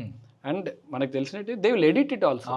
ఎడిట్ చేసి మైక్ ఖచ్చితంగా అక్కడ పెట్టి ఎడిట్ చేసి ఆ సౌండ్ ఎఫెక్ట్స్లో కూడా చాలా ఉంటాయి. If you add up that చూడడానికి చక్కగా ఉంటుంది and it will work for people. ఎవరికి ఇప్పుడు మనం బాగా అలసిపోయినప్పుడు ఇంట్లో చిన్న ఉన్నప్పుడు కాలొత్తని నాన్న అనేవాడు.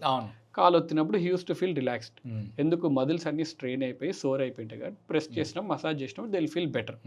ఇవి కొద్దిగా ఇలా ఇలా టక్ అన్నప్పుడు ఇప్పుడు మనం కూడా ఇలా అన్నాం అనుకో, టక్ టక్ అంటే ఆబ్వియస్లీ. సో కైరోప్రాక్టిక్ దగ్గరికి ఎక్కడికి వెళ్ళినా కొద్దిగా ప్రెస్ చేసినప్పుడు they will feel better. For immediate it is okay time బీయింగ్కి. ఈ డేంజరస్ ఇవి ఏంటంటే ఇలా చేయడం వల్ల ఏమైందంటే ఇక్కడ ఈ మెడ భాగం ఇది you see this red colour కనిపిస్తుందా, దీని వర్టిబ్రల్ ఆర్టరీ అంటాం. ఓకే. సో ఇది ఇక్కడ నుంచి ఇలా బ్రెయిన్కి సప్లై అయిపోతుంది. The moment you turn it like this, ఈ వెజిల్ టేర్ అయిపోద్ది. టేర్ అయిపోయి బ్రెయిన్కి సప్లై అయిపోయి ఇమ్మీడియట్గా అక్కడక్కడ డెత్ కూడా అయింది. సో వర్టిబ్రల్ ఆర్టరీ డిసెక్షన్ అని అంటాం. అది వెజిల్ టేర్ అవడమే కాకుండా బోనీ ఇంజురీస్ ఇవన్నీ కూడా చూస్తాం. ఇఫ్ ఈవెన్ రిమెంబర్ క్రికెట్లో ఫిల్ హ్యూస్ ఉంటాడు, క్రికెట్ ఆడుతున్నప్పుడు he got an injury year, ball తగ్గి స్పాట్లో చనిపోయాడు. Australian cricketer in spite of providing best services, అంటే అప్పటికప్పుడు ఎయిర్ అంబులెన్స్ వచ్చింది, అన్నీ వచ్చినాయి, అయినా they could not save him. ఎందుకంటే ఈ వర్టిబ్రల్ ఆర్టరీ డైరెక్ట్ బ్రెయిన్కి సప్లైడ్. ఈవెన్ కొద్దిగా టేర్ అయిపోయినా nothing can be done.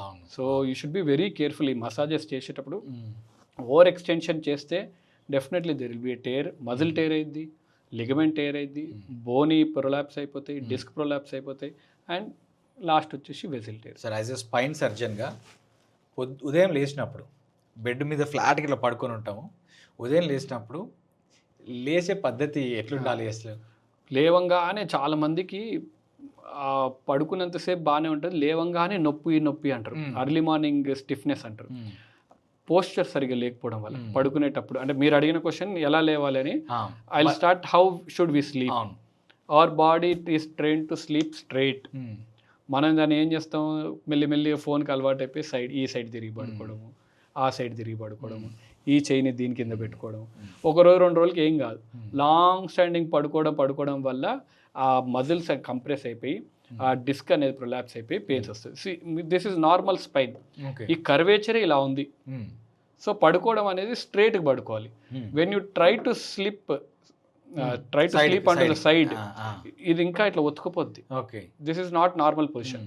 And పడుకునేటప్పుడు నెక్ ఇలా పెట్టి ఇలా పడుకోవాలనుకుంటారు. ఎందుకు ఇలా దిండు పెట్టుకొని ఇట్లా పడుకొని ఉంటే ముందు ఫోన్ బాగా కనిపిస్తుంది. ఇలా పడుకోవడం వల్ల ఎంత ప్రెషర్ పడుతుంది చూడండి. So this is not a normal position. న్యూట్రల్గా పిల్లో ఎంత తక్కువ ఉంటే అంత మంచిది. అండ్ కుదిరితే మోకాల కింద ఏమైనా ఎత్తు పెట్టుకోగలిగితే, చిన్న పిల్లో కానీ పెట్టుకోగలిగితే దట్ ఈస్ బెస్ట్ పొజిషన్. లేచేటప్పుడు ముందు సైడ్కి తిరిగి కాలు 2 కిందికి జరిపి మెల్లిగా సైడ్ నుంచి ఇలా నిల్చుంటే that is the best way. సడన్గా ఒక్కసారి ఇలా లేవడము ఇవన్నీ ఏం చేయొద్దు. ముందుకు సైడ్కి తిరిగి ముందు కాలు ఒక్కటి మెల్లిగా రెండు, first left leg then right leg, if you're getting from the left side మెల్లిగా దిగితే సరిపోద్ది. ఇప్పుడు వచ్చినటువంటి బెడ్స్లో మెమరీ ఫోమ్ అని చెప్పేసి ఉంటుంది, చాలా స్టిఫ్గా ఉంటుంది, మన బాడీకి తగ్గట్టుగా అవును, అది అడ్జస్ట్ చేసుకుంటుంటుంది. సో నేను నా పర్సనల్ ప్రాబ్లం ఒకటి చెప్తాను. నేను ఎక్కువగా ఇట్లా బోర్లా బొక్కలు పడుకుంటాను, బోర్లా పడుకుంటాను, రివర్స్లో పడుకుంటాను. అప్పుడు ఏమైందంటే పిల్లో ఎత్తుగా ఉండి ఇదంతా కంప్రెస్ అయిపోయి పెయిన్ వచ్చేది. అట్లా ప్రాబ్లం అవుతుందని చెప్పేసి ఏం చేశానంటే సైడ్కి తిరిగి పడుకోవడం మొదలుపెట్టాను, అటు సైడ్ ఇటు సైడ్ తిరిగి పడుకోవడం మొదలుపెట్టాను. అప్పుడు ఏమైందనంటే ఆ బెడ్ కొంచెం స్టిఫ్గా ఉండడం వల్ల రెండు కాళ్ళు, ఇప్పుడు ఈ కింది నుంచి రెండు కాళ్ళు ఇట్లా ఒత్తుకుపోయి మళ్ళీ ఇక్కడ పెయిన్ స్టార్ట్ అయింది మళ్ళీ. అప్పుడు ఏం చేశానంటే నేను డాక్టర్ దగ్గరికి ఎక్కడికి వెళ్ళలేదు, దీన్ని చాట్ జీపీటీని ఇట్లా అడిగినప్పుడు కాళ్ళ రెండు మధ్యన దిండు పెట్టుకోమని అన్నాను. దీనికి ఏమైనా స్పెషలైజ్డ్ దిండు దొరుకుతుందా అమెజాన్ అన్నప్పుడు దొరికింది, కాళ్ళ కాడికి పెట్టి దాన్ని లాక్ చేయొచ్చు, దాన్ని ఇట్లా పట్టి పెట్టేయచ్చు. అది తగ్గిపోయింది, నాకు తగ్గిపోద్ది. ఎందుకంటే అదే సైడ్ మోకాల కింద కొద్దిగా ఎత్తు పెట్టుకున్నా, కాళ్ళ మధ్యలో పెట్టుకున్నా, ఈ లంబార్ లార్డోసిస్ మెయింటైన్ అయిన రోజులు you won't get any pain. Long స్టాండ్గా మీరు అట్లే పడుకుంటూ ఉన్నారనుకోండి, దెన్ డెఫినెట్లీ మళ్ళీ మెల్లిగా పెయిన్ స్టార్ట్ అవుతూ ఉంటుంది. And also depends on your bed. మరీ ఫోమ్ ఎక్కువ ఉంది అనుకోండి, మెమరీ ఫోమ్ కంప్లీట్ కొలాప్స్ అయిపోతుంది దాంట్లో. సో దట్ విల్ ఆల్సో ఆ షేప్ అంతా డిస్టర్బ్ అయిపోద్ది. గట్టిగా ఉందనుకోండి, మజిల్స్ కూడా ఒత్తుకుపోయి దానివల్ల కూడా నొప్పి వస్తుంది. Okay, on scale of 1 to 10 softness, ఇప్పుడు 10 is very soft, 1 is very hard అనుకోండి, keep it under 5. Okay, firmness under 5 ఉంటే దట్ ఈస్ బెస్ట్. నేను పర్సనల్గా చూసింది ఏంటంటే, మనము హాస్టల్లో చదువుకునేటప్పుడు బొంత మంచి పరుపులు అని ఉండేవి, ఇలా ఇలా మిక్స్డ్ ఉంటాయి, దోస్ ఆర్ బెస్ట్ వన్. ఇప్పుడు చాలా అసలు ఫోమ్ మ్యాట్రస్లో కూడా రకరకాల లక్షల్లోనే బెడ్స్ పైకి కిందికి, హాస్పిటల్ బెడ్స్ అయితే లేకపోతే పైకి కిందికి చేసుకోవచ్చు. ఇప్పుడు ఇంట్లో ఉండే బెడ్స్ కూడా పైకి బటన్లతో పైకి చేసుకోవచ్చు, కిందికి చేసుకోవచ్చు, ఓన్లీ మోకాల వరకు చేసుకోవచ్చు, దాంట్లో వైబ్రేషన్లు వచ్చేటట్టు రకరకాలుగా వస్తాం. ఈ లోయర్ బ్యాక్ పెయిన్ ఇది అవ్వకుండా గ్లూట్స్ అని ఉంటాయంట కదా మజిల్స్, ఇక్కడ గ్లూట్స్ అంటే ఇవి మనకి ఆ గ్లూట్స్ ఎక్సర్సైజ్ ఒకటి బాగా చేయాలి అని చెప్తాను. మీరు యాజ్ ఎ స్పైన్ సర్జన్గా ఈ లైఫ్ లాంగ్ మనం ఇప్పుడు ఒక వ్యక్తి మగాడు మొనగాడు లేకపోతే అమ్మాయిలైనా సరే ధైర్యంగా ఉన్నారని చెప్పడానికి హీ హ్యాజ్ ఎ స్పైన్ అంటాం, హీ హ్యాజ్ ఎ స్పైన్ అంటాం. స్పైన్లెస్ పీపుల్ అంటారు, పిరికి వాడిని పనికిరాని వాడిని స్పైన్లెస్ పీపుల్ అంటారు. సో స్పైన్కి అంత ఇంపార్టెన్స్ ఉంది కదా, ఈ స్పైన్కి సంబంధించిన రోజు చేసుకోవాల్సినటువంటి ఎక్సర్సైజెస్ ఏమైనా ఉంటాయా? As a said, first exercise కన్నా sunlight. Sunlight is the biggest exercises. Second stretching exercises. Third నేను చెప్పిన బేసిక్ ఎక్సర్సైజ్ ఏంది, respect yourself. Daily at least 5 times respect, కాలం తగలాలి, మన కాలం మనం మొక్కుకుంటే చాలు, daily 5 times. And fourth, you should do ఈ హ్యామ్స్ట్రింగ్ ఎక్సర్సైజెస్, ఇవన్నీ ఉంటాయి. ఈ హ్యామ్స్ ఇవన్నీ ఎందుకంటే ఇక్కడ నుంచి కిందికి బాగేదంతా ఈ గ్లూట్స్ కానీ ఇవన్నీ కింద హ్యామ్స్ట్రింగ్ మజిల్స్ ఇవే ఉంటాయి. సో ఈ మజిల్స్ని, కోర్ మజిల్స్ని స్ట్రెంథెన్ చేస్తూ ఎక్సర్సైజ్ చేస్తేనే దిస్ విల్ బీ హెల్తీ. ఈ చుట్టుపక్కలంతా ఈ మజిల్స్ అన్ని దీని నుంచి అటాచ్ అయ్యి కిందికి ఇలా వెళ్తాయి. సో ఈ muscles back strengthening and stretching exercise ఎంత బాగా చేస్తే you will become the spine person. Okay, spine ఉన్న గట్టి పర్సన్ కావాలంటే ఆ exercise minimum, these are minimal. Okay, back strengthening and stretching exercise are minimal.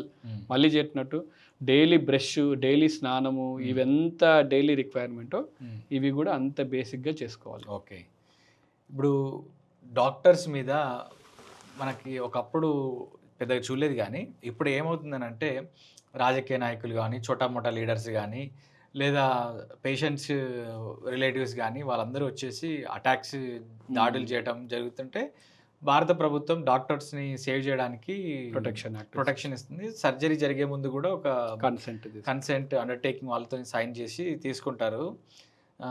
So ఇలా డాక్టర్ ఎమోషన్ ఎట్లా ఉంటుంది? పర్సనల్గా అడిగితే ఇట్స్ వెరీ టఫ్. ఇప్పుడు బీయింగ్ ఏ డాక్టర్, ఎవరికైనా పనిష్మెంట్ ఇవ్వాలంటే వన్ డాక్టర్ చేసి సరిపోతుంది. ఎందుకంటే unlike other profession, here you will be dealing with life. And మనమేం దేవుళ్ళం కాదు. అండ్ మ్యాథమెటిక్స్ లాగా 1+1 2 ఎప్పుడు కాదు సైన్స్లో. చెప్పినట్టు వేలు ముద్రనే ఒకటిలో ఉండదు. So every part, every organ, every tissue డిఫరెంట్గా రియాక్ట్ అవుతుంది బాడీ. నువ్వు ఎంత ట్రైన్డ్ సర్జన్ అయినా, నువ్వు 10 లక్షల సర్జరీలు చేసినా next day simple surgery might be complicated surgery. Because you are not trained, లేకపోతే నువ్వు బాగా చదువుకోలేనే కాదు, ఒక్కొక్కరు అనాటమీ ఒకలా ఉంటుంది, కొన్నిసార్లు తెలియకుండా కొన్ని సర్ప్రైజెస్ ఉంటాయి బాడీలో. ఓకే. సో ఈ ఛాలెంజెస్ ఇంతకుముందు కూడా అదే మనుషులు అవే ఉండేది. అంతకుముందు కానీ ఇప్పుడు ఎందుకు మారిందంటే డాక్టర్ పేషెంట్ రిలేషన్ బాగా చెడిపోయింది. Okay. Because of many factors. Doctor వైపు తప్పులు ఉన్నాయి, పేషెంట్ల వైపు తప్పులు ఉన్నాయి, అన్ని వైపులు తప్పులు ఉన్నాయి. డాక్టర్ అనేది సాఫ్ట్ టార్గెట్ మీరు తెలిసినట్టే. అంటే to blame A doctor it is very easy.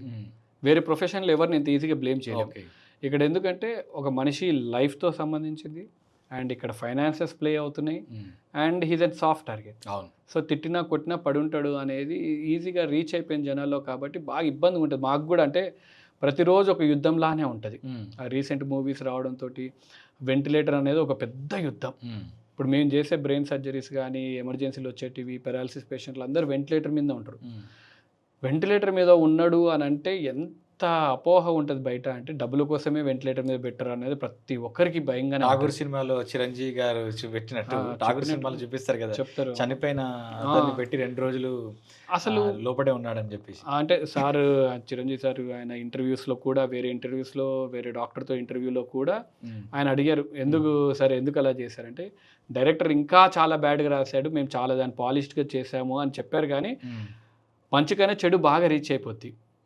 ఇప్పుడు 10 లక్షల సర్జరీలు బాగా అయినవి ఎవరు ఇంత పబ్లిసిటీ రాలేదు. ఖచ్చితంగా ఎవరో డాక్టర్లు తప్పు చేసే ఉంటారు కాబట్టి ఇవన్నీ కూడా రీచ్ అయినాయి. కానీ ఎంతమంది అలా తప్పు చేస్తారు, ఎంతమంది మంచిగా చేస్తారు అనేది కూడా చూసుకోవాలి. చనిపోయే మనిషికి ట్రీట్మెంట్ చేయడం ఇంపాసిబుల్. నువ్వు ఏమన్నా చెయ్యి, అంటే వెంటిలేటర్ మీద కాదు, వెంటిలేటర్ కానీ పెద్ద పెద్ద మెషిన్లు, ఎక్మో మెషిన్లు ఏం తీసుకొచ్చి ఇచ్చినా చనిపోయే మనిషిని ట్రీట్మెంట్ చేయలేవు. వెంటిలేటర్ సెట్టింగ్స్ కానీ, అక్కడ ఉండే పల్స్, మన హాస్పిటల్ పోగానే ఒక మానిటర్ ఉంటుంది, బీపీ కొట్టుకోకపోతే, హార్ట్ కొట్టుకోకపోతే, ఏం కొట్టుకోకపోతే అసలు ఆ మెషిన్లో ఏం చూపించదు కదా. దాన్ని కూడా మ్యానిపులేట్ చేసి దాన్ని కూడా ఏమైనా ఆర్టిఫిషియల్గా నెంబర్స్ పెడతారంటే కుదరదు. అవన్నీ అంటే ఇంపాసిబుల్. వెంటిలేటర్ మీద పేషెంట్స్ ఒక 1-2 డేస్ తర్వాత రాలేదంటే ఆబ్వియస్ డాక్టరే మెల్లిగా చెప్తుంటాడు, ఓకే అమ్మ కష్టంగా ఉంది, ఇంకా కుదరదేమో, ఇవన్నీ చెప్తా. పేషెంట్స్ కూడా ఆ టైంకి నా ఫ్యామిలీలో ఎవరికైనా నేనేం చెప్తాను, సార్ ట్రై చేయండి సార్, లాస్ట్ మినిట్ వరకు ఈవెన్ 1% ఛాన్స్ ఉన్నా మనం ట్రై చేద్దాం అని చెప్తాను. ఇప్పుడు డాక్టర్కి ఎథికల్గా ఎప్పుడు ప్రాబ్లం అయ్యిద్ది అంటే మనకు అర్థం అయిపోతుంటుంది హీ మే నాట్ సర్వైవ్ అని. ఇప్పుడు మన యాక్సెప్టెన్స్, పేషెంట్ వైపు నుంచి యాక్సెప్టెన్స్ లేదు అనుకో, వీళ్ళు చేయట్లేదు, వీళ్ళు దారి సరిగ్గా చేయట్లేదు అని అనుకుంటారు. చెప్పకపోతేనేమో ప్రాబ్లం అవుతుంది, చెబితేనేమో ఒప్పుకోవట్లేదు. సో ఆ సందిగ్ధంలో చాలా ఇబ్బంది అవుతూ ఉంటుంది. కావాలని ప్రొలాంగ్ చేస్తున్నారా అంటే ట్రీట్మెంట్ మన ఇండియాలో యుతాన్షియా అనేది లేదు. ఓకే, అంటే యూ కెనాట్ మెర్సీ కిల్లింగ్ అనేది లేదు. You have to continue services till last moment వరకు మనం కంటిన్యూ చేయాల్సిందే. చేయకపోతే ఇట్స్ అన్ అగైన్ మనకు legally it will become a problem. Few patients చెప్తాం, అమ్మ చాలా కష్టము అంటే 10 కోట్ల మందిలో ఎవరికో ఒక్కరికి అదృష్టం బయటపడవచ్చు, కానీ ఖచ్చితంగా ట్రీట్మెంట్ అయితే చేస్తాం. కాకపోతే మేము ఎండ్ కేర్ ట్రీట్మెంట్ లాగా కూడా ప్లాన్ చేసుకోవచ్చు. Let us not be very aggressive on this patient. అంటే ఇప్పుడు కొలాప్స్ అవుతున్నా మనం రిపీటెడ్గా సిపిఆర్లు చేయడం, రిపీటెడ్గా మందులు ఇవ్వడము, బాడీని పుష్ చేయడము, ఇవన్నీ ఏం చెయ్యము. కొలాప్స్ అవ్వకుండా కొద్దిగా సెండ్ హిమ్ పీస్ఫుల్లీ అనేది కూడా కొన్నిసార్లు చెప్తాం. అవసరమైన పేషెంట్ అర్థమైపోతుంటుంది they will not make it అని. మనం ప్రొలాంగ్ చేయడం వల్ల ఒకటి ఫైనాన్షియల్ ఇబ్బంది పడుతుంటారు, పేషెంట్ కూడా ఇంకా ఎక్కువ పెయిన్ ఇస్తున్నట్టు ఉంటుంది. Even though they may not feel the pain, కానీ పేషెంట్ ఫ్యామిలీకి కానీ అందరికి ఇబ్బంది పెడుతూ ఉంటుంది. And giving a false hope is a crime. చాలా మంది చెప్తుంటారు పేషెంట్లకు అవ్వదని, కానీ ఉన్నట్టు చెప్తేనే they will also be prepared. బాగుంది అని సడన్గా కొలాప్స్ అయితే ఆ పెయిన్ ఇంకా ఇబ్బందిగా ఉంటుంది. సో మెల్లిమెల్లిగా చెప్తా ఉంటాం వాళ్ళకి, we'll train them, we'll explain them, అయినా కానీ నమ్మరు. నమ్మకం అనేది బాగా తగ్గిపోయింది. సో యుద్ధంలానే ఉంటుంది రోజు. ఒక వెంటిలేటర్ పేషెంట్ని మేము ట్రీట్ చేయాలంటే రోజు ఒక యుద్ధమే. వాళ్ళు ఎంత బాధపడుతుంటారు, మేము అంతే బాధపడుతుంటాం, కానీ మేము చెప్పలేము, వాళ్ళు చెప్తారు. And you said doctors are very soft target. కొద్దిగా అటు ఇటు అయినా వేరే ప్రొఫెషన్స్ మీద ఎవరి మీద పోయి గొడవ పడలేరు. You can't hit a policeman, you can't hit a lawyer, you can't hit a media or any person. Of all the screen IAS IPS వాళ్ళ మీద కూడా ఏం దాడి జరగదు. Doctors are very soft targets.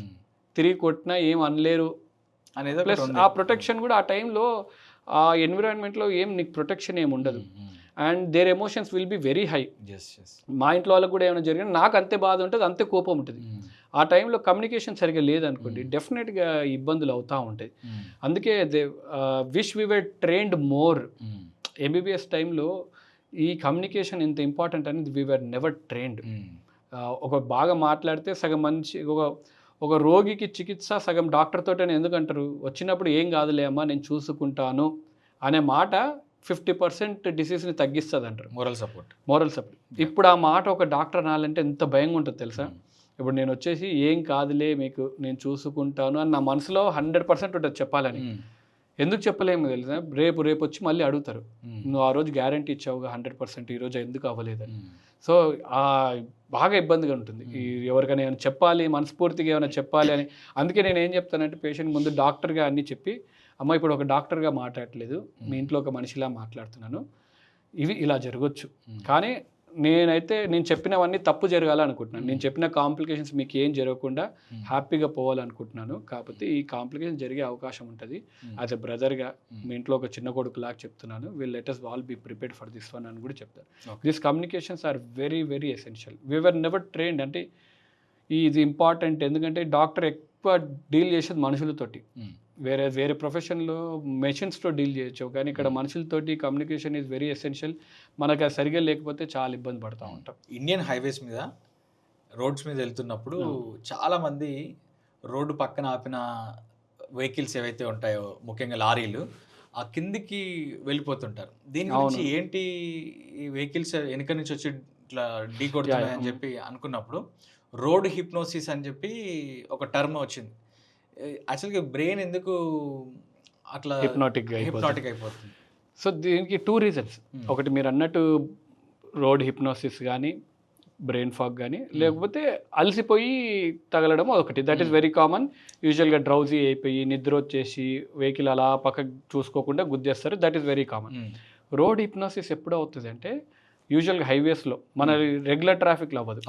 Long standing అంటే highway ఒకటే highway, there are no vehicles and కాన్స్టెంట్గా చుట్టుపక్కల ఏమీ లేదు, then brain will go into a trance. అంటే ఇంకా అలా ఫిక్స్ అయి ఉంటుంది, ఒక ఫాగీ బ్రెయిన్ లాగా వెళ్ళిపోతా ఉంటుంది.